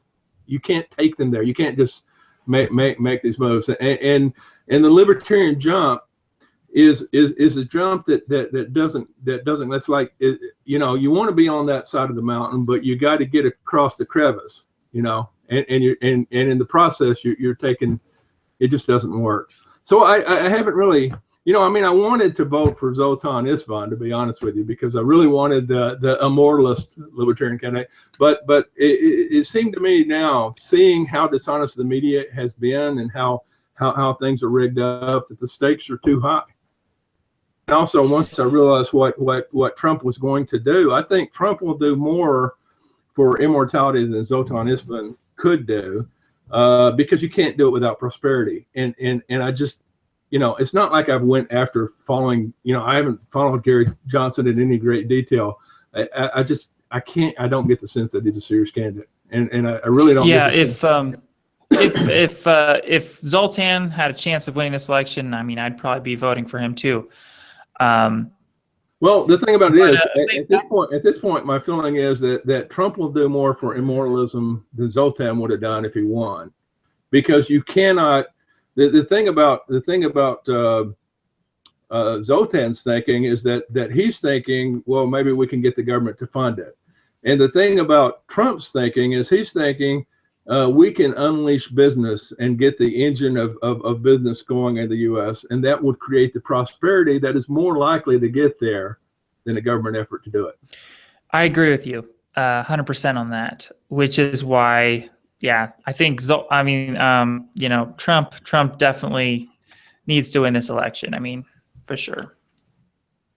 Oh yeah, I was gonna say, on the gay issue. A lot of gays are voting for Trump because they think that Hillary Clinton's immigration policy would put them in jeopardy, in harm's way, because of we'd be having increased Syrian refugees, and that the thinking there is that some of the radical Muslims would slip through the cracks. And I think and there would be more terrorism, like we saw in the Orlando shooting at the Pulse nightclub. And I think that's a really great point as well, as far as Eternal Life fans should be thinking about their safety and how a politician's immigration policy would affect their safety, as far as like mass immigration from potential danger zones. So I think that's a good point as well, that people who want to live forever should be thinking about. Like, is open borders really the best for your eternal life? I don't think so. One of the things that amazed me about when I first I'm a longtime Alcor member, and I've met many moralists throughout the years. And one of the things that amazed me is the vast number of gay people who are moralists. It's highly disproportionate percentage. I would say probably 4 times as many gay people are moralists as you would expect. And I tried to, I was kind of amazed about that. And then I realized what's going on there is that to be a moralist, you pretty much have to reject what you're being told every day by everybody, that aging is good, and you reject it because your mind tells you something different than what everyone else is telling you. And I realized that I think being gay has helped people, and in fact, I think it's actually helped people more than being lesbian has, because it's not quite, the percentages don't work the same way for the lesbian community. The gay male community, I think the lesbian community, when they look at popular culture says, look, women are beautiful, scantily clad women are beautiful, and they're like, right. Whereas the and men are like, yeah, that's right. So they didn't really have to resist the culture as much. Whereas gay men, I think they look at it and say, disagree. And I think that's sort of a facet that gets lost in a lot of arguments, because a lot of arguments seem to be about, well, what is the most popular movie, or what is the most accepted, what do most scientists say? What do most dietitians say? What do most dentists recommend? And that ability to say, yeah, but I disagree, is something that is almost entirely lost. And I think that gay men in particular have sort of got it first. They sort of have an edge there. They've got, that's why I think there are so many moralists, because they can look at it and say, okay, yeah, everybody's saying that this is the way the world works, but are they right? And this kind of thought, this is also why there's a disproportionate number of them have come out and been. It's one of the things you mentioned, the Orlando shooting, and one of the fascinating things that occurred. I frequent a site which I recommend anybody who really wants to know everything that's going on with trauma. It's a Reddit subgroup called The Underbar Donald. I think Roland will put up the link at some point. Yeah, I'll put that in the description box below for anyone who's interested. What was fascinating is this site is devoted to the Donald, and yet when the store in Orlando, when the nightclub in Orlando shootings were happening, the Donald was one of the first sites to go into emergency gear to tell people where to go to give blood, what the latest news was, what was happening. They essentially were the Reddit go-to place, because many of the other sites were censoring information about that shooting, because it just might show a Muslim person in a bad light. The Donald was like, these are lives at stake. We care about those lives. And that particular movement by itself did a lot to push people in the gay community to saying, you know what, these Trump supporters are not what they're saying. They really do care about human beings, everybody. They're not these people, the people they're saying. So that event was almost a watershed moment. The group grew almost 30% overnight, and it was already a big group. It grew phenomenally just off of that one event. And so and there's been a lot of people who've come forward and said, you know, they're flabbergasted by the fact that neither Clinton nor the Democratic Party nor Obama will tell the truth about Sharia law or about what the law is in Saudi Arabia. This is not just Al Qaeda and ISIS and people like that, or that it's not the extremes that being gay is a death sentence. This is mainstream policy. It's the mainstream policy of the religion. So that's not, you know, and to that too, you know, and again, it's not to say the other surprising thing people are amazed about is that there are Muslim Trump supporters, but there are, because they see that it's not a one issue race. There's this whole, you know, the whole theory that everybody has is that, well, you know, I'm a woman, so I have to vote for Hillary Clinton, or I'm gay, so I have to vote for Hillary Clinton, or I'm an immigrant and I have to vote for Hillary Clinton. No, there are many people who or I'm Muslim and I have one of the funniest. If you get it, I'm going to give you the link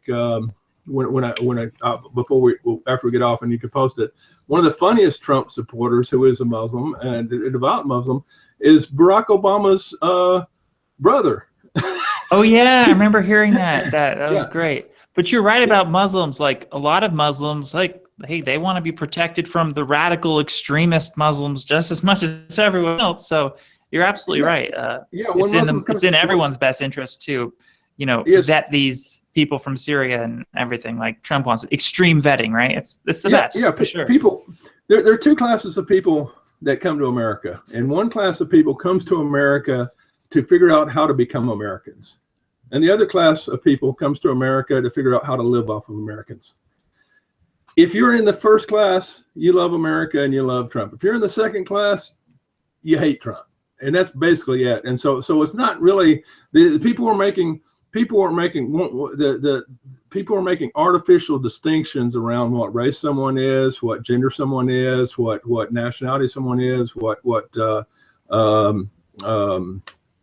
the other things?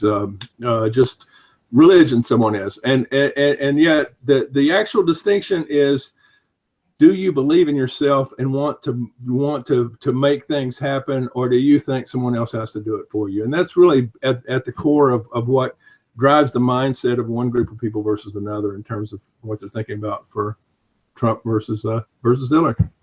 Hillary wants to do it all for you, and to me, at the core of that question is, I had a wonderful parents, wonderful provision by my parents, and yet I could not wait to get out of the home and be on my own.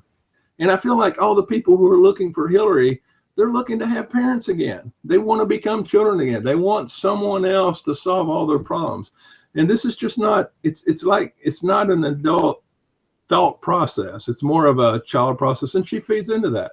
Whereas Trump feeds into the, Americans are first. You guys can do it. We're going to get Americans to work so Americans can do things so that Americans can prosper.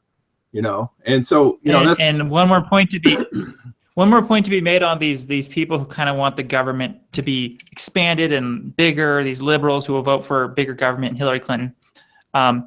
Is all of that is such a leech on the economy and slows down progress so much that it could really cost everyone eternal life, right? If you have enough of these people who are just wanting to suck as much money out of the government as possible, create a bigger welfare system, that could kill us all.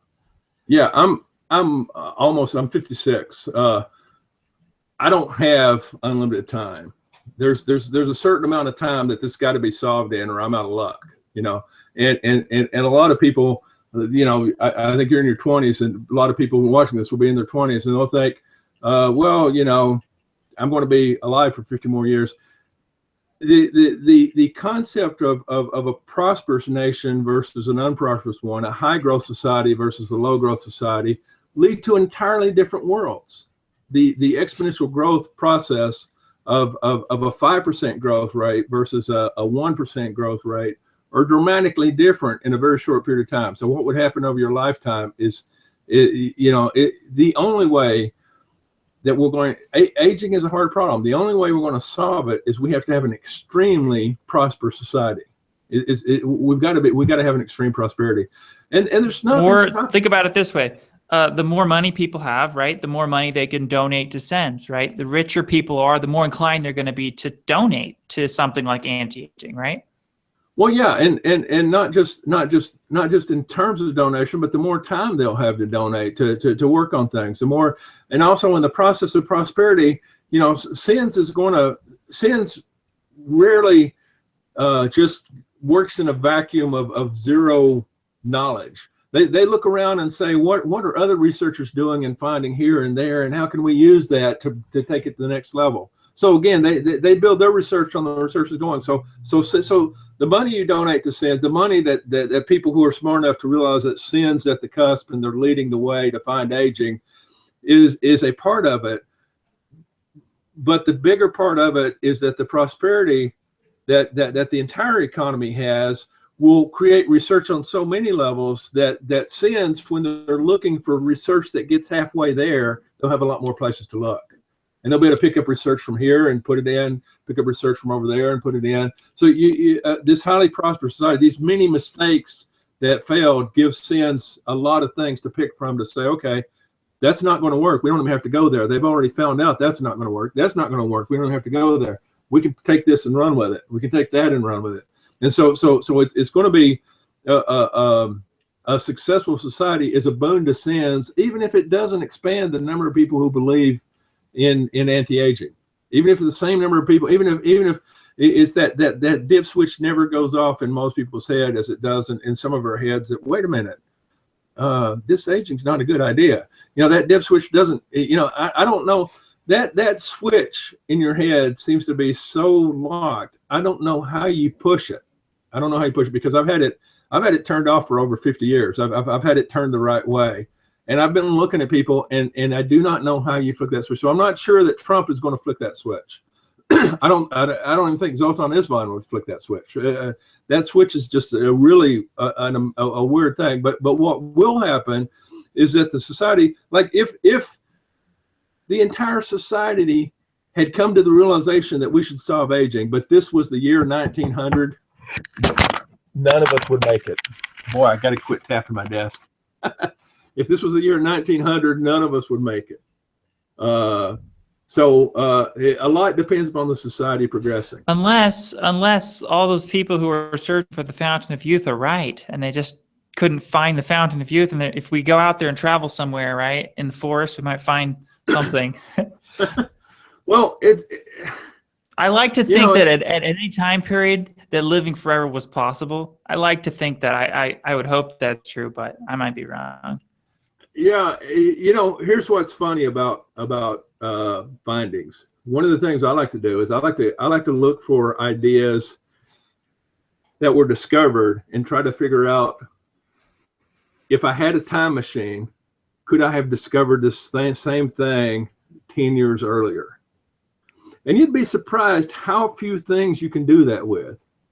It's a vanishingly small number of things. Most things depended on the information that came before. They've been built up. There are very few things, that when it was discovered, you're thinking, well, shoot, we could have done that. And I'm talking about since 1900. I'm not talking about, when the first person discovered well, even things like that. You had to have magnetite before you could discover the compass. You had to have compasses before you could figure out electromagnetism. But you had to have these things that built up. So, so it does happen, but it's extremely rare. And it's one of the funniest examples of it happening was Trump's uncle. I forget his name now, but he was a Trump. I think I think it's John Teeter Trump or something. He discovered he invented the concept that you could selectively target a tumor by sending a radiation stream and running it in a circle so that at any one point the convergence of that point would be on the tumor, and that actually could have been done 40 years before it was done, but no one thought of it. No one thought of the idea of moving the stream around but that's one of the few examples. When I try to find examples of things that could have been done earlier, they rarely can. So I wish that were true, but I've been looking my entire life to try to find those things that could have happened much sooner than they did. And, but to that end, I think DeGray's concept of the maintenance approach to aging is one of those examples. It's something that if he hadn't come up with that approach to aging, I think the likelihood of solving aging would have been pushed out by at least 30 years, because that concept of we don't have to figure out how everything works. We just figure out we don't have to stop anything from being damaged. We just have to be able to fix the damage once it's occurred. That concept vastly simplifies the problem. And so that's one of those concepts that had it not occurred when he had it, aging would probably take a lot longer to solve. Now that it has occurred, it's amazing how many people are picking up on it and running with it, and they're finding ways to do it on the side, like the Mayo Clinic study about senescent cells that came out, that people are saying, you know what, that actually is not a bad idea, and they'll try to do it, and then slyly write their paper so that he doesn't get the credit for it he deserves. But he really was a great thinker there. While we're on the topic of SENS, what's your opinion of SENS? Do you think they're pretty much like our main hope right now as far as the organization that's actually going to cure aging, or are you optimistic about other organizations? What do you think? Well, I have a strange, again, DeGray's thought about solving aging by the maintenance approach is the insight that cuts the complexity of the problem down at least 10-fold and probably 100-fold. And so it's probably the insight that matters the most. What I think is happening is that DeGray is winning people over, and they're pretending that they come up with something independently. They're renaming stuff. They're taking advantage of him to do profit things. I do think that the investments in DeGray have the highest leverage.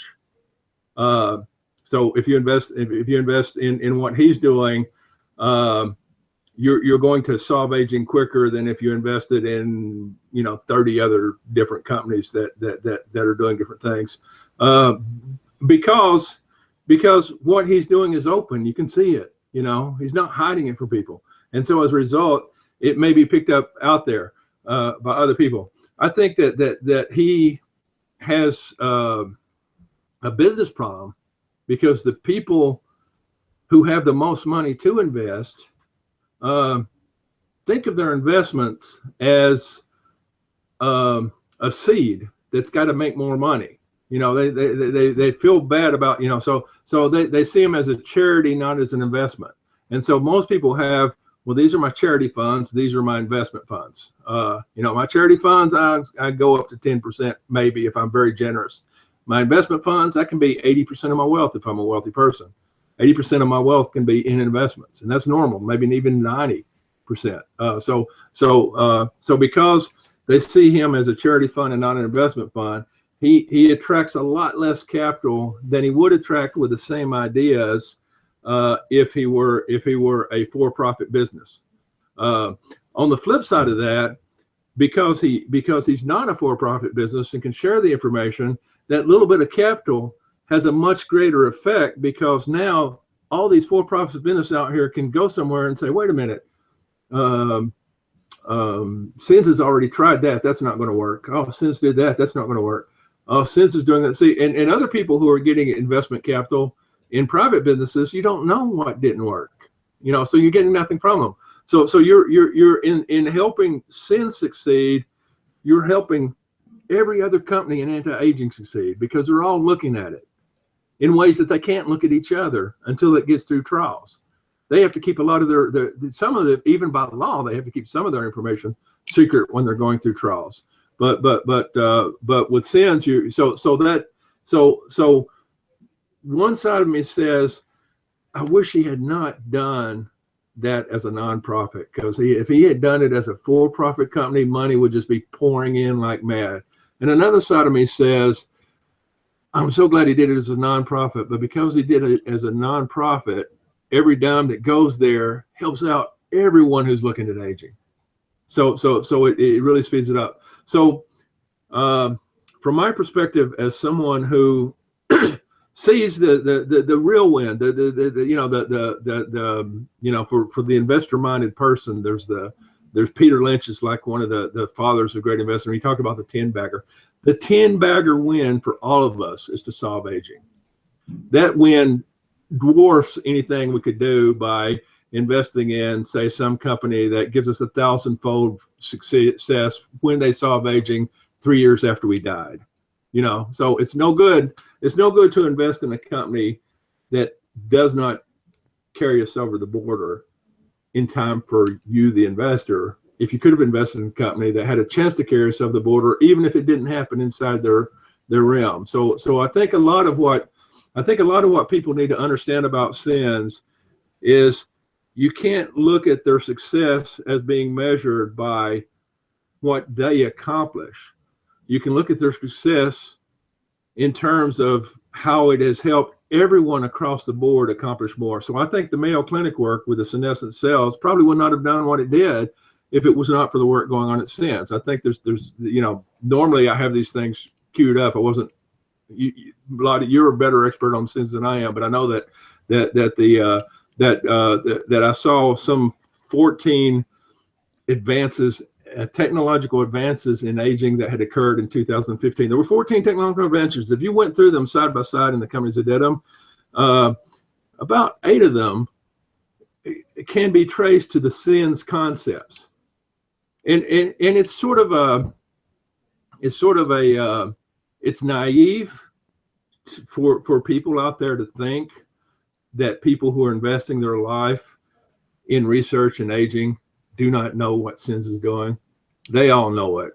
They will pretend not to so they can attract money. They know what Sins is doing, because I consulted around the world, and one of the things that not around the world, around the country. I did a little bit of consulting around the world, mostly around the country. But one of the things that was surprising to me is how many business owners would bring up Aubrey de Grey. I somehow in casual conversation I'd speak of and I'm not talking about business owners who are in healthcare. I'm talking about business owners who are working on game programs, business owners who are working on stock investment programs, business owners who are working on things that had nothing to do with health, nothing to do with aging, nothing even to do with high technology, just business owners. And they know who Aubrey de Grey is because he's gotten out there so much. And to think that everyone who's in charge of these research projects is not watching Aubrey de Grey carefully is to be totally naive. They are, because even people who care nothing about healthcare are watching what this guy's doing. So what you do when you invest in Sins, what you really get is this ridiculous multiplier that makes aging much more likely to be solved, because someone somewhere, the one part of your concept is right, that the Ponce de Leon, we're going to find the fountain of youth concept. The one part of your concept that's right is that the answer, each answer is out there, and some people are starting here I need to hold my hands this way. So the answer is here. Some people are starting here, and then the gray helps them get there quickly, and then they get to the answer. And so the gray might be here and going the wrong way, and he won't hit the answer himself, but because in the way he's going, he's acted as a stepping stone for this other person. They can get straight to the answer because they use that stepping stone and they jump over because they're viewing it from the approach that gets there. So I think what he's doing is probably pivotal to solving aging. It's probably the main reason it's going to be solved as quick as it will be solved. And yet, when it's done, people say, "Oh, he had nothing to do with it," because it will be done in some lab somewhere who finishes that last problem, and they don't even, they're not going to give him the credit. They're not going to say, "Oh, DeGray helped us get here," but he did, and the 15 other labs, he did help them. And your money did help solve it because you have actually seeded not one company, but 1,000 by seeding him. And you didn't get whatever the mass profit of this one company that did the final solution that was able to make a profit off of it, but you did get the even greater profit of being immortal. I mean, what does it profit a man to gain the whole world and lose his own soul, or in my case, eternal life? And so that's sort of a I'm fascinated and amazed by the guy beyond compare and what he's done and what he's doing. But it sounds like you think that the cure for aging is more likely going to come from a private corporation. Oh, it will, because there's 1,000 of them. I tend to. He's going to get you this close. And there's 1,000 coming from different ways, and he's unlikely to be going the right direction to make the final step. But the thing about it is, out of those 1,000, you could invest it in any one of them, and you would have little chance of getting it across the line, because you would have invested in the wrong one. You had 1,000 choices, but you invested in him, and you've helped all 1,000 of them, so you've helped the winner. So it's sort of a very, it's highly unlikely that he'll be the guy who carries the ball over the goalpost. It's highly unlikely that he'll be the one there because there's so much money in so many areas. It's kind of like saying, I've come up with a system to solve the lottery, and I publish that system to everybody in the world. I'm unlikely to be the guy who solves the lottery. It's likely to be one of the people I published it to, but it was still my system that got all them to solve it. So I'm seeing a pattern develop in our conversation. The main theme seems to be that capitalism works, and it's going to work in the field of life extension, which is why we want Trump. I mean, ultimately, Trump is the ultimate capitalist, right? People have no sense of history. It amazes me. The historical nature of what's happened in the world since 1900 is ridiculous, or it's since 1800, since the whole capitalist idea. 1776 was like the watershed point in history. Yeah, there was this little United States Revolution thing going on, but there was also the publishing of the book, Adam Smith's Wealth of Nations, where he described that was probably the most important thing that happened in the world in 1776 was the publishing of the Wealth of Nations. And from my reading, I think at the time books were so expensive, people would pay $150, $200 with the wealth they had at that time to buy this book, and it was that valuable to them. And the concept, overriding that book is where wealth comes from. People do not understand where wealth comes from, and a lot of what has why the liberal mindset, even among highly educated people, is so attractive, is based on a faulty theory of economics. And the faulty theory is the only way for me to get a house is to take it from you. The only way for me to get money is to steal it from you. The only way for me to get a car is to take it off your back. The only way for me to accomplish anything is to steal something from you. And that's them projecting, right? Because that's what they want to do to everyone. They want to steal from everyone else. This was what socialism is. This was the entire world's concept before 1776. Everyone, the Roman Empire got its wealth by going around and conquering other countries and taking their wealth and taxing them and then paying it to their people. This was not a rare concept. This was the concept. This is how you get rich. You go steal from somebody else. You know, there were farmers who grew stuff, but they were idiots, because I, as a warrior, can go steal their stuff when they get it in big baskets. You know, so this idea of theft as the way wealth is created is the faulty idea that is behind most of the class warfare people want to go into. They look at a wealthy person and they say, well, the only way he can be wealthy is he must have stole from a lot of people. See, and what Adam Smith realized, the brilliant thing that he realized that had never been realized before, is where wealth is actually created, and where you know, how it comes into existence. And it comes into existence when two people, both knowing exactly what they're doing and being honest with each other, make an exchange. Every wealthy transaction is two people making an exchange. So if I give you money for a car, that car meant more to me than the money did, and the car meant more to you. The money meant more to you than the car did, and we both walked away wealthier. This is the point of wealth creation. It's when there's a free exchange, and the fact that this concept is not understood.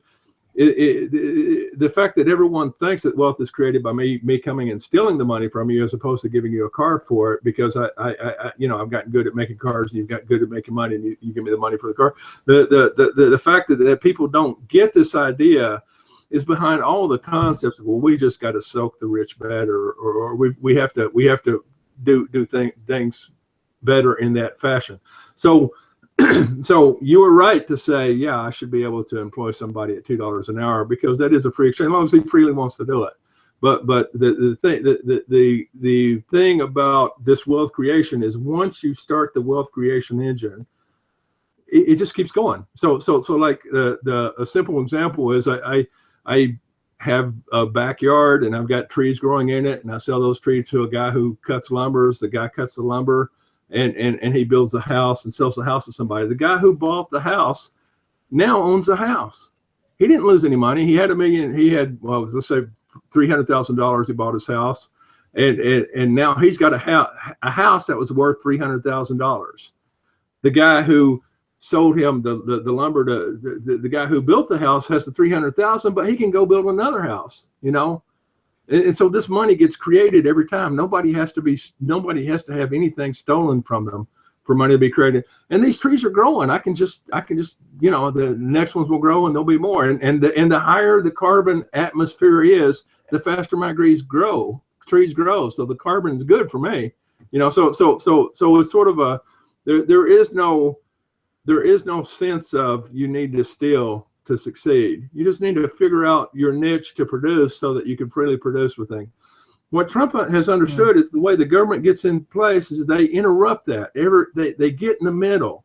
So when they're getting in the middle with healthcare, they're saying, you, the consumer, don't get to decide what you want for healthcare. We're going to decide for you. You, the insurance company, don't get to decide who you will serve. We're going to decide for you. And everywhere the exchange is not free, something second. If I make you give me a car for money that is less than you want to take, I stole from you. And I actually stole from me, because I may break even, but I actually stole from you in the process to do it. And every place that the government comes in the middle and says, no, you can't do the transaction you want to do, you have to do the transaction, we tell you.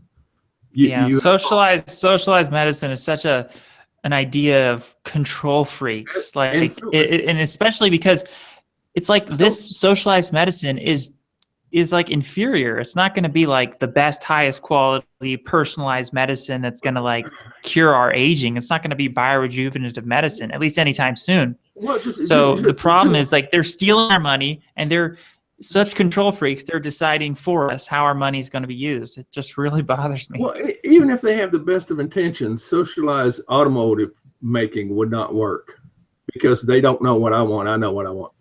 And my ability, and because socialized auto manufacturing wouldn't work, socialized medicine is no different. It just wouldn't work. What they have done, and again, I said something earlier, I cannot stress this enough. Insurance is the simplest product in the world. You trade money now to avoid a risk. You're trading money to avoid a risk. That is the only thing you're doing. I'm giving you money because I'm going to take the risk you don't want to take.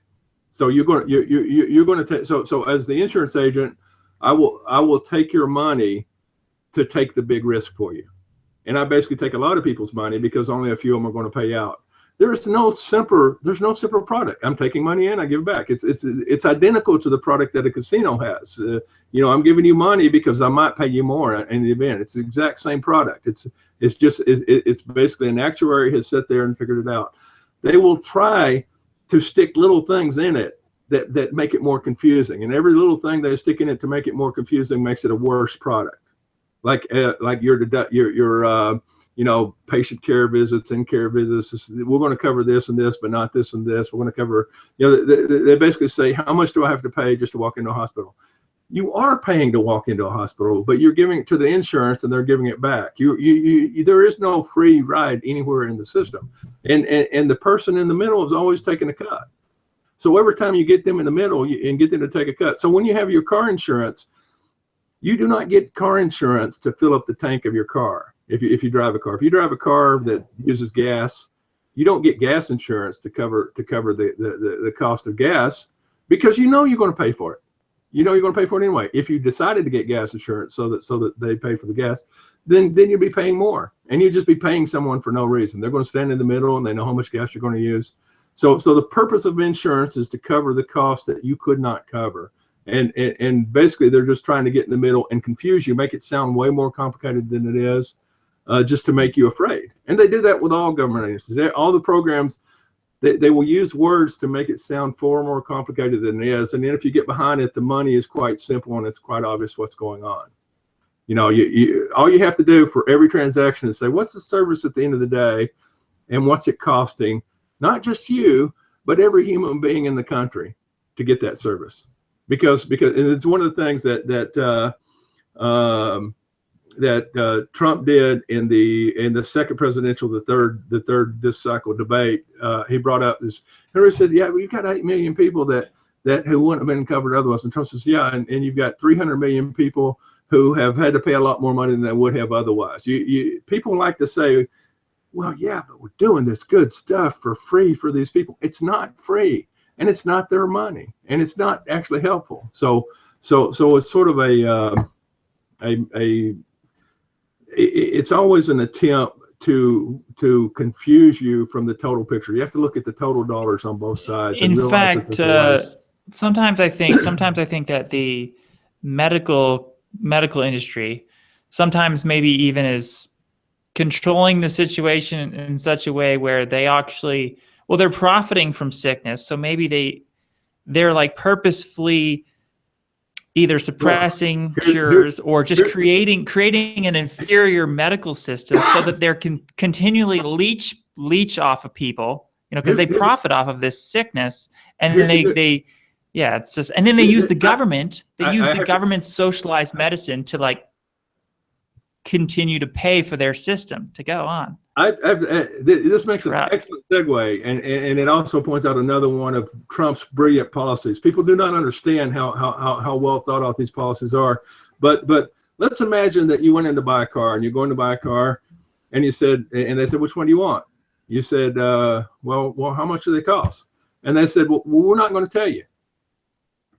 And you're like, well, I'm not going to buy one. No, I'm sorry, you got to have a car. No one's going to tell you. No one's going to tell you what it costs. But you just have to take a car. You pick your car, take whatever car you want. We're not going to tell you what it costs.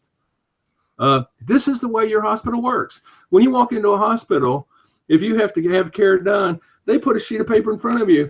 And on that sheet of paper, and I've read them, and they drive me crazy. They sit there and they say, by signing here, I agree to all charges that come up. And I've been in there and I said, well, what does this cost? Well, I don't know. You'll get it in the bill later.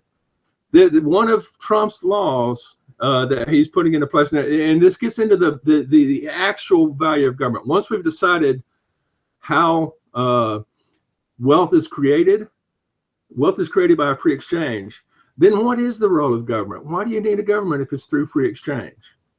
And it's through free exchange of two knowledgeable parties. Both parties know what they're doing. They know what they're getting. They're not being lied to. What is the role of government then? The role of government is twofold. One, it is to ensure that both parties are getting full information, and the other is to ensure is that neither party is being coerced. That is the role of government. And that is exactly what is in Trump's policies. He basically says the hospitals, they need to have their prices listed. If they've got a service, they got to put the price down. And I don't know, there was the Time magazine article that laid out how you can go to hospitals that were just almost right next to each other, and one will charge $4 for a pill that another one's charging $400. Same pill, so same treatment. But you don't see it until you get the bill. And so one of the things that when you're looking at a government, the way to get, and now let's go back to global warming and the environment and just the bigger picture of how what the government has been trying to do is to make things more and more obfuscated by making it, creating more rules, and every rule they creates another job for someone who is not adding value to the thing. So the oversight person to the role. What Trump has said on the environment is that there's two issues: clean air, clean water. Those are your two issues. You make sure that the people have clean air, clean water. What environmental regulations now do is you have to do environmental impact and say how many birds are going to be dispossessed, how many squirrels are going to be unhappy because they can't get, you know, the nuts in the place they want them. You know, there's just, they just build all these rules that make it nearly impossible to start a project. You get ready to start a project and you sit there and say, well, what's it going to cost to start the project? Well, it depends on how many squirrels are here. You know, if we have 15 squirrels, you know, we're not going to be able to open it up. We'll just have to quit, you know, unless they're brown squirrels, and they're okay. We can get rid of the brown squirrels, but not the red-tailed, the yellow-bellied squirrels, because they're protected. This sort of creating a barrier to being able to make a decision is what is stifling our economy. It's stifling everything else, and it makes people think that the world is a lot harder than it is. The world it's actually very easy to have a wealthy world where everybody has productive capacity, because we got a lot of land. We talk like we're busting at the seams, but we're not. We got like 2.5 acres per person here in the U.S. There's some, you know, if you go even a place like India's got like a 1/4 acre per person, but they all get in these places where they're like 15 to an acre. You really have the land to do stuff, and we got oceans that we're barely using. That have entire desert areas that could be reformed and things done with them. That's one of the things Teal's looking at, trying to figure out how to build ocean communities. But the thing is, we're not even coming close to. And what is infuriating is that the people in the government, they talk like they have your best interests in heart. And I remember one of the things that was interesting that happened just a few years ago is that several billionaires got together and they wanted to do a space launch to bring minerals to Earth by going into satellites. And this would, of course, end problems that we have now with running out of things like I forget what the magnetite's called that we use and everything. These high power magnets, nubium magnets that people have. They're going to end all these scarcities that we have and make things cheaper still. And the government says, no, you cannot use space for commercial processes. Under their strange theory that space is just, it's too precious. We can't touch it because we might mess it up. Like we're anything but an insect in the midst of this, you know. And if you wanted to mine helium-3 from the moon, you'd have to get special government approval to do it, even though, you know, the moon's got plenty of room, you know. It's the government's idea that every chance we get, we got to stick ourselves in the middle so that people cannot come up with their own ideas, you know. And Peter Diamandis is one of the moralists that I highly respect, who understands entrepreneurship quite a bit. He did the X Prize and is doing funding for immortality work. He talked about wanting to do a zero gravity ride for people, similar to the what people have heard of as the vomit comet. And he went to the FAA and they said, wait a minute, we don't have regulations for that. You can't do it. And Peter was like, what are you talking about? I can't do it. If you don't have regulations, that should mean I can do it. You know, and the idea, the difference between a free society and an unfree society is, in a free society, there are things that are restricted. In an unfree society, there are things you're allowed to do, and that's the difference. So in the free society, we should have restrictions, but if it's not restricted, it's legal. That should be the default process. If there's not a restriction for it, it should be legal. And so back to the clean air and clean water and fitting it into the hospital pricing, the idea as an entrepreneur, when I go in to buy to decide to drain a swamp and build a building and come up with build some sort of a dike system that keeps Florida from flooding, if I really thought global warming was imminent or anything like that, is that if I know that my rules are clean air and clean water, I can cost out what it's going to cost me to build on day one. I can say, okay, this is what I have to be watching, this is what I have to do, and I can do it. If my rules are, well, there's a different environmental impact if you're using windmills. There's a different environmental impact statement if you're using coal. There's a different environmental impact statement you have to use.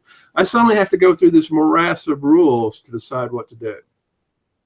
And also, as a manufacturer, the reason why, if Trump gets elected, I might open another factory, and if he doesn't, I'm not even considering it, is because if I open a factory in the U.S., and I know that I'm only having to compete with other U.S. factories or with factories around the world that have to pay on a level playing field where the tariffs offset any differences they have in their ecological things, then it's an easy decision for me. I can just say, okay, I think I can beat my other Americans with this idea. I think I can do something, and I can hire people, and I think I can be profitable with it. If I have to say, well, before I open this factory, I have to figure out what advantages they have in Vietnam right now. What can they do that I can't do? Is this a lost game for me? Well, not just Vietnam. I got to look at Nigeria. What do they have? Now I have to go down to the Congo and figure out what they got. It suddenly has cost me millions of dollars just to figure out if my idea is viable. Or is it something where I'm going to create a market by putting out a product that everybody loves, and as soon as the product starts to really take off, I've spent all the money and I made the product start to take off, they can use their infrastructural advantage and undercut me, and I'm out of business. So I put up all the risk. I created the market, I created the industry, and then they put me out of business because they have that infrastructural advantage that I can't compete with. This people have no idea what a break that is to entrepreneurial spirit. They don't understand what it could be. How many people they think, well, the number of people who are investing in business is constant. No, it's not constant. People invest in business when they think it can work for them. They don't invest when they don't think it can work for them. People who are investing in business, people who are hiring people, are thinking way ahead. They're thinking, well, is this person going to turn around? I'm going to train him. Is it going to be profitable for me to train him and teach him how to make money here, teach him how to make money in this business? Or are they going to turn around and all that training, it gets lost because they now become a consultant to some Chinese company who competes with me, and now I'm out.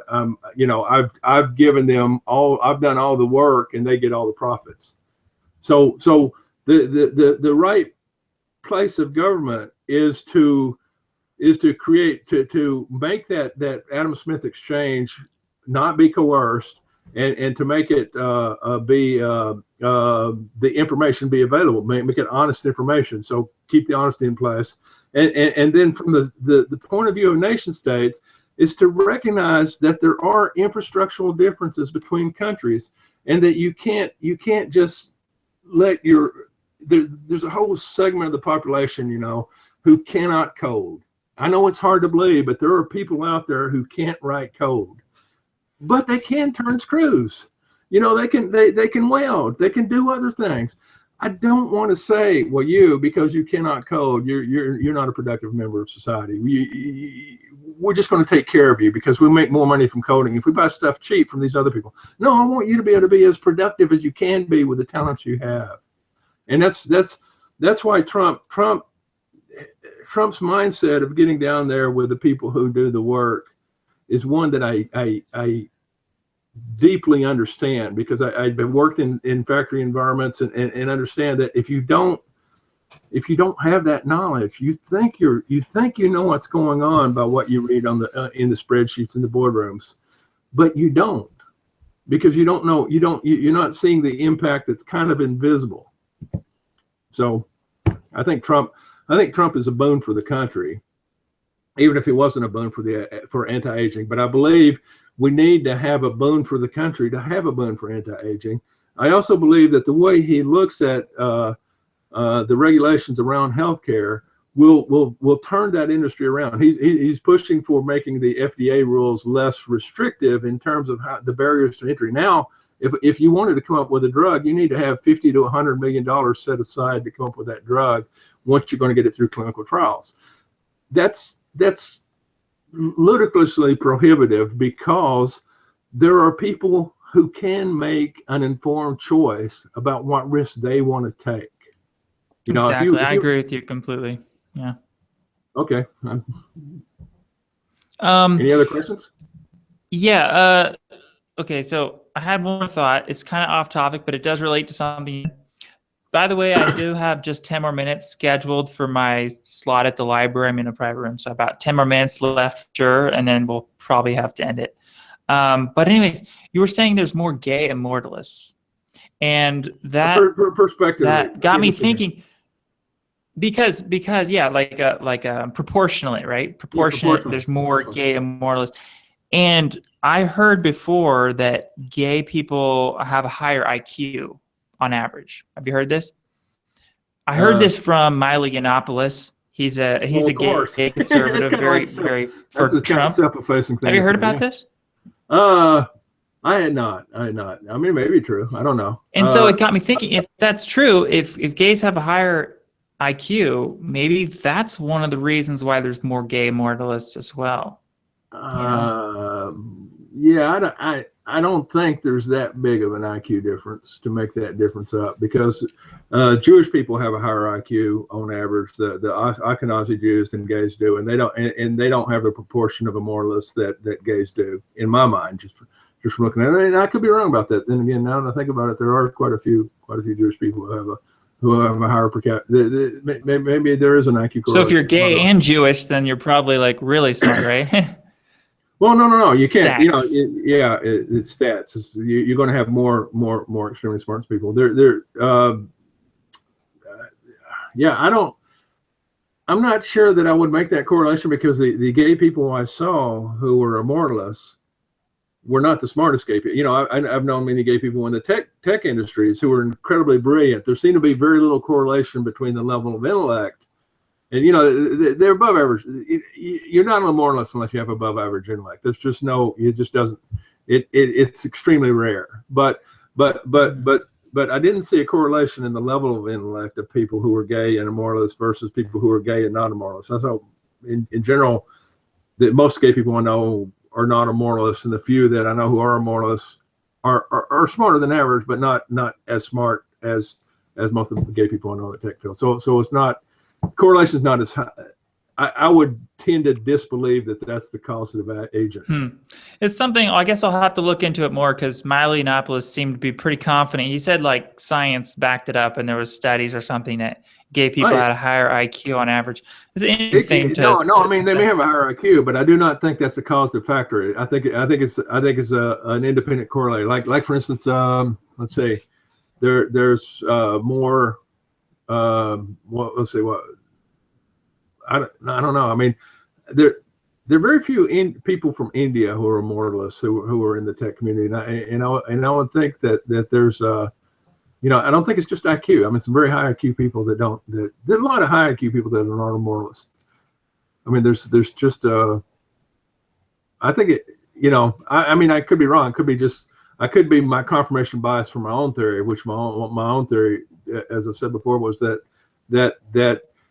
you have to have that switch flip, that you can be right and everyone else be wrong before you can be an immortalist. And that I think the flipping of that switch is more important than the intelligence itself. But I think there's probably an IQ relationship to being able to flip that switch. But I'm not sure how big it goes, because here's the thing, you know, I'm thinking of some of the gay people I know, and they were the other people I know. One of the experiences that changed my thought about IQ and people in general was I used to be part of a chess society, and I would run into these phenomenally great chess players, and I just assume they must have high IQs because they could beat me, and I have a high IQ, so they must also have a high IQ. But then what I would find is that they had, and some of the people beat me, yeah, but the others, what it is they love chess. You know, they're just crazy about it. They, you know, and if you get them outside of chess, they really did not have a high IQ anymore. And the people I've met who are moralists who are gay, a lot of them were just fixated on life. They just wanted, and it wasn't an IQ thing at all. It's just they became fixated on it. They had the realization that everybody else was wrong, and that they were fixated on living. So I don't know. You know, I don't know what the correlation is, but the number of people who are moralists is vanishingly small. At the time that I had signed up for Alcor, it had been in business for like 25 years, and I think they still didn't have 1,000 people signed up for it. You know, and you think about that, that's an incredibly small group of people, you know, that would be concerned about immortality. You know, it's just a vanishingly small. So I don't know I don't know the crossover. All right. Well, we've covered a lot of subjects here. This has been a very interesting conversation. We should probably think about wrapping it up. So you had a quora that you wanted to share. I have a quora address. Let's say I'm trying to get into it. I'll put that in the description. I'll just put it up. Yeah, people can read my quora post. I post about Trump. I post about immortality. I post about, you know, I post about 300 topics. I post about business, just about everything. And so I'll give you that link. So is there anything we left off? If there's anything like really important points we didn't cover that might convince? Well, the biggest point is to understand that what is going on with the media is incredibly scary. It's not, you know, we talk about immortality. We talk about the chance of the future. There is an attempt to mislead people that I have never seen. I've never seen its equal. There's an attempt to give you a false narrative and to throw your focus off. You should be focused on this, but the media wants to talk about this, and they'll talk about this 24/7, even though there is no office of women grabbing in the presidency that Trump is going to have over. There is no office of fat shaming in the presidency that Trump is going to have, but this is what the media wants to talk about. And the other thing they're going to say, this guy is a sexist misogynist because in his 40 years, he's called 3 women fat and said words in a private conversation once that we have on tape. In 40 years of being in the public eye, and the fact that he's employed women at the highest levels of his office and pays them as much, we're going to ignore that. The fact that every black person who's worked with him says he's totally not a racist, he's a great guy, and they've loved working with him, and he's one of the best people. We're going to ignore that. We're going to talk about these 4 conversations that we found out of 40 years, and we're going to repeat it over and over, so it sounds like, oh yeah, we've talked about it all the time. There is an effort to gaslight the entire population. If you don't know what gaslight means, look it up, because you are being gaslighted. You're being told that a man who runs $1 billion corporation is an idiot. You know, you're being told that a man. You're so right. It's a great point. The media is like a big propaganda machine right now, like more than ever. Yeah, and you're being told that a man who has his policies listed out, and there's 20 pages of them, and I've read through them, and the best policies I've seen for business yet. You're being told that man has no policies. They're right there on his webpage. I'll give you that link to the webpage. You can put in the thing later too. You're being told that a woman who is the most prepared ever has yet to state anything that she accomplished when she was Secretary of State. And you can look at some huge felons. You're being told that she is highly competent. Look, I was in the military. I had a secret clearance. I went through this just for the secret level. What she did, it is not about accidental. You're being told, oh, this old lady doesn't understand email. No, she hired a person to put up a private server so she could bypass the Freedom of Information Act so that she could hide what her emails were doing. You're being misled over and over and over again. So if I was not a moralist at all, if I was not a business person at all, if the only thing that cared about me was freedom and an honest government, I could not even. The contrast could not be starker. Trump. Let's talk about the Russians for a second. What is it that the Russians are doing to control if they're true. And by the way, this 17 agencies, that's a total lie. You can look it up. There are no 17 agencies that say the Russians are doing. But let's say, what is it they are doing? They are telling you the truth. And that's how they're trying to control the election. Supposedly, their big crime that is trying to control the election is to tell you the truth about what Clinton is really saying behind the scenes. That is their stuff. What is the media trying to do? Control the election. They're trying to hide from you all the evidence that would portray the true Trump of 40 years of doing businesses and relating to people in his companies and relating to women and to gays and to minorities and even to immigrants. I mean, he's got businesses on 5 continents. He's got 2 large multi-million-dollar businesses in Hispanic regions. He's got 3 businesses in Muslim regions. He is not anything that they are saying about him. So the fact that they're not telling you any of this, the fact that they didn't tell you how the Republicans cheered when Peter Thiel said that he was gay, the fact that they're not telling you this should be bringing up red alarms. You should be saying, what is going on? How can the media avoid telling me this? Why are they leaving this news out? So I think there's an even bigger issue in terms of people who think about freedom versus change. You know, the purpose of a free press was to act as a check and balance to the government. If the press is working with the government, we have lost one of the whole checks and balances in the system. And the whole system was supposed to be balanced. It's been slowly moved so that there's the executive branch, which is totally bypassed any congressional ability to accomplish things, because the Congress could do nothing about the fact that the FBI, which works for the executive branch, could see nothing wrong with Clinton's violation of security principles, just as they see nothing wrong with her going in front of 70 million people and saying, if the president gives a nuclear code order, you have in 4 minutes they will launch. That's top secret information. It's not that it's not written about, but it's not revealed from a authority. These are people conjecture, and they conjecture, and the conjectures are not secret. But when an authority comes out and tells you, they give the codes. It's just like Joe Biden said, that guy over there is carrying the nuclear codes. You have a situation where they are not telling you how reckless these people are being, and they are presenting a gaslight image that these are good people and that this other man is dangerous because he speaks the truth. You know, understand that everything they're saying about him, nobody's saying that he's lying. Nobody's saying, well, right here he's telling a lie. What they're saying is he speaks the truth in ways that we don't like, you know. And I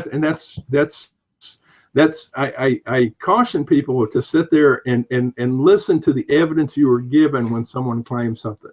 When someone claims, well, he's always been anti-women, what evidence do they give? Go look it up. Go find it. Go find why he insulted Rosie O'Donnell.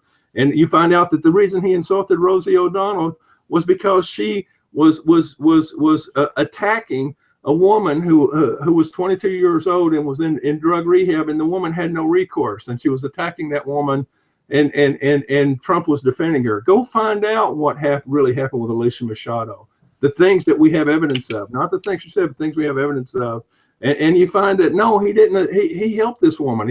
People were trying to lose their endorsements, and he worked to keep them and tried to help her, you know, meet the contract she had signed up for. And you're told about that. Go find out how, you know, he has there's another time everybody wants to present the Trump as being anti-immigrants in general, and that his people are racist. Go look for the Trump invites Hispanic on stage. He was at a rally with 10,000 people there, and there was a Hispanic that said Hispanics for Trump on his shirt, and Trump saw him and says, come on up here. If, just like with Peter Thiel, if it was true that Republicans were homophobes, Peter Thiel would have never been able to say what he said in front of that class, because you would have heard the gas from Republicans, and that would have been used to damn Republicans. If it was true that Trump thought his people were anti-Hispanic, then he would have never invited that guy on stage, because he would have been afraid that his supporters would go, ah. Yeah. Instead, let me just interject something here. So I was at a Trump rally, and there was lots of Latinos there.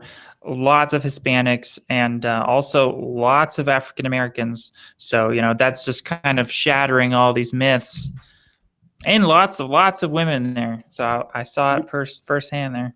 Yeah, and the big thing is the media is intentionally not telling you that and portraying a narrative that if you looked at the facts is false. I forgot almost every project I was doing, almost everything I was working on when I started realizing the media was lying at this level, because it's ridiculously scary. And the more I've looked into it, and if you look in my quora pages, I've got quora pages about the laws that changed that affected what the media and government interaction. So it used to be that the government it was illegal for the government to use the media to promote propaganda. That ceased to be illegal in 2012. It's now legal for the government to pay the media to push propaganda against American citizens. There's been this. Oh, wow. There's been a whole series of things that have happened that it's craziness. It's really. And the thing about it is people don't understand why the Constitution exists. Why do we have these governments level? The reason why we have like an executive, a legislative, and a judicial branch, and the reason why we have a free press, and why we have these 4 different entities that are fairly expensive in themselves. You could just have, like many countries do, we got a leader, and then everybody follows the leader, and everybody follows on down, just one chain of command, like we have in a business. The reason why you have this is because, as the founders put it, if people were angels, we would not need a government. If the government was run by angels, we would not need the Constitution. All these things are there because we realize the unbelievable incentive to lie to people, to cheat people, to take advantage of this huge taxpayer flow of money. The incentive is enormous. And for Obama to come up and say, oh, there's no way that there would be fraud in an election, or there's no way we would ever have fraud, it's ludicrous. The upside is huge. And you have to recognize that there's an actual something that is going on today. Most people haven't lived long enough to realize that there are weird things happening today that most of us have never seen. The people who are older have never seen. We've never seen the government act in this way. So there's a reason why people who are older are more for Trump. And I guarantee you it has nothing to do with sexism. Nobody cares if she was if she was Margaret Thatcher, people would be pushing Hillary right through. It's not about sexism. It's not about any of that. It's about knowing history and knowing what's going on from the government, and how it is slowly being set up to basically set up a class system where there is an elite class that gets away with anything they want to, and then the rest of us who really have no say in the matter. And a lot of us in tech are successful enough. We're going to succeed either way. But for the people who aren't, it's really a way to set barriers for them. So when they're going to the public school, and the public school can't afford to do calculus because they had to spend so much time on Spanish classes, those people are locked out of the future. They're locked out of the future. And this is happening. I don't know how much of it's by design. I don't know if they thought it through, or if it's just how much will make the next corporate money for the next 3 months or 6 months. I don't know how far ahead they're looking, but I do know in terms of what they're doing today, the media is not acting like a free press should. They have nothing. They've shown no indication of trying to inform people, and every indication of having picked a side and then find the news that matches what they picked. Yeah, it's a lot of confirmation bias, a lot of just complete propaganda. And now there's all these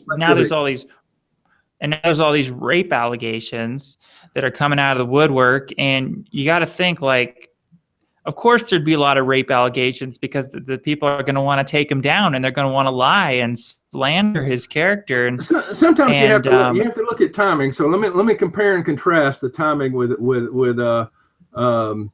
Trump rape allegations versus Bill Clinton rape allegations. Bill Clinton's rape allegations trickled in over the years as women came forward and said that he molested them, or they had raised. They say these are happening all at once. Why didn't they happen during the Republican primaries? Wasn't he just as much important then? Why did they go to the Cruz campaign and go? Why are so many of these rape alligators deeply connected with the Republican Party? Why are they turning out to be paper thin? We've already shown with Bill Clinton that the country will accept that someone's accused of rape and they can stay in office. We've already shown that, and they can even do a good job. But the point of this is, the point of it, the trick here was not to convince one person or another to go. The goal here was to say, well, if you're a Christian, you can't vote for Trump because obviously he's a rapist, and that goal of tainting it, that whole goal of doing it was not, this entire approach. Has anyone talked about the fact that you owe $300 more this month than you did last month? Has anyone talked about the fact that you owe $40,000 and you didn't even get anything for it? Is anyone even talking about it? No, Trump's talking about that. Is anyone talking about the fact that $800 million, $500 million going to China, $300 million to Mexico in trade imbalance, in which we're getting their employees? No, they're not talking about. What they're talking about is the things they can use to shock you. The things they can use to shock you. We are not going to elect a saint. We are not going to elect a saint. This is the head of the presidency is not going to be a sainthood. What is the second most damning? The most damning thing is what's happening with the media. The second most damning thing about this entire election process has been what's happening with the Republican elite, the John McCain's, the Paul Ryan's, the Mitch McConnell, the people who were quasi never Trumpers, and who every time they talk, even when they're quote praising Trump, his poll numbers go down because they managed to praise him in a way that makes them go down. These actions are the allegations.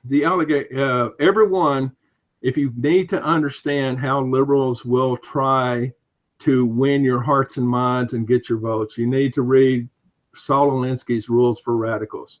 And rule number 4 is take the other person's rules and hold them up to them, and relentlessly repeat it over and over again. Well, you didn't live up to your rules. You didn't live up to your rules. And that works great for liberals because they do not have rules of conduct. There is no like, oh, Hillary's over the rules of conduct because she's accepted money from Saudi Arabians who throw gay people off. Well, we like Hillary. We don't care what she does. She has no rules to live up to, but we will hold Trump to rules, even if it's pure accusations. We're going to create rules that we hold him to. This tactic is used continually against Republicans, and all Republicans know the tactic is used.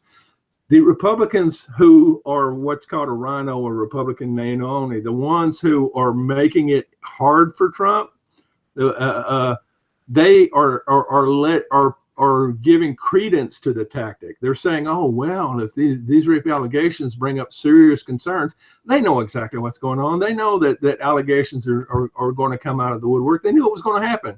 They just don't want Trump to be in there.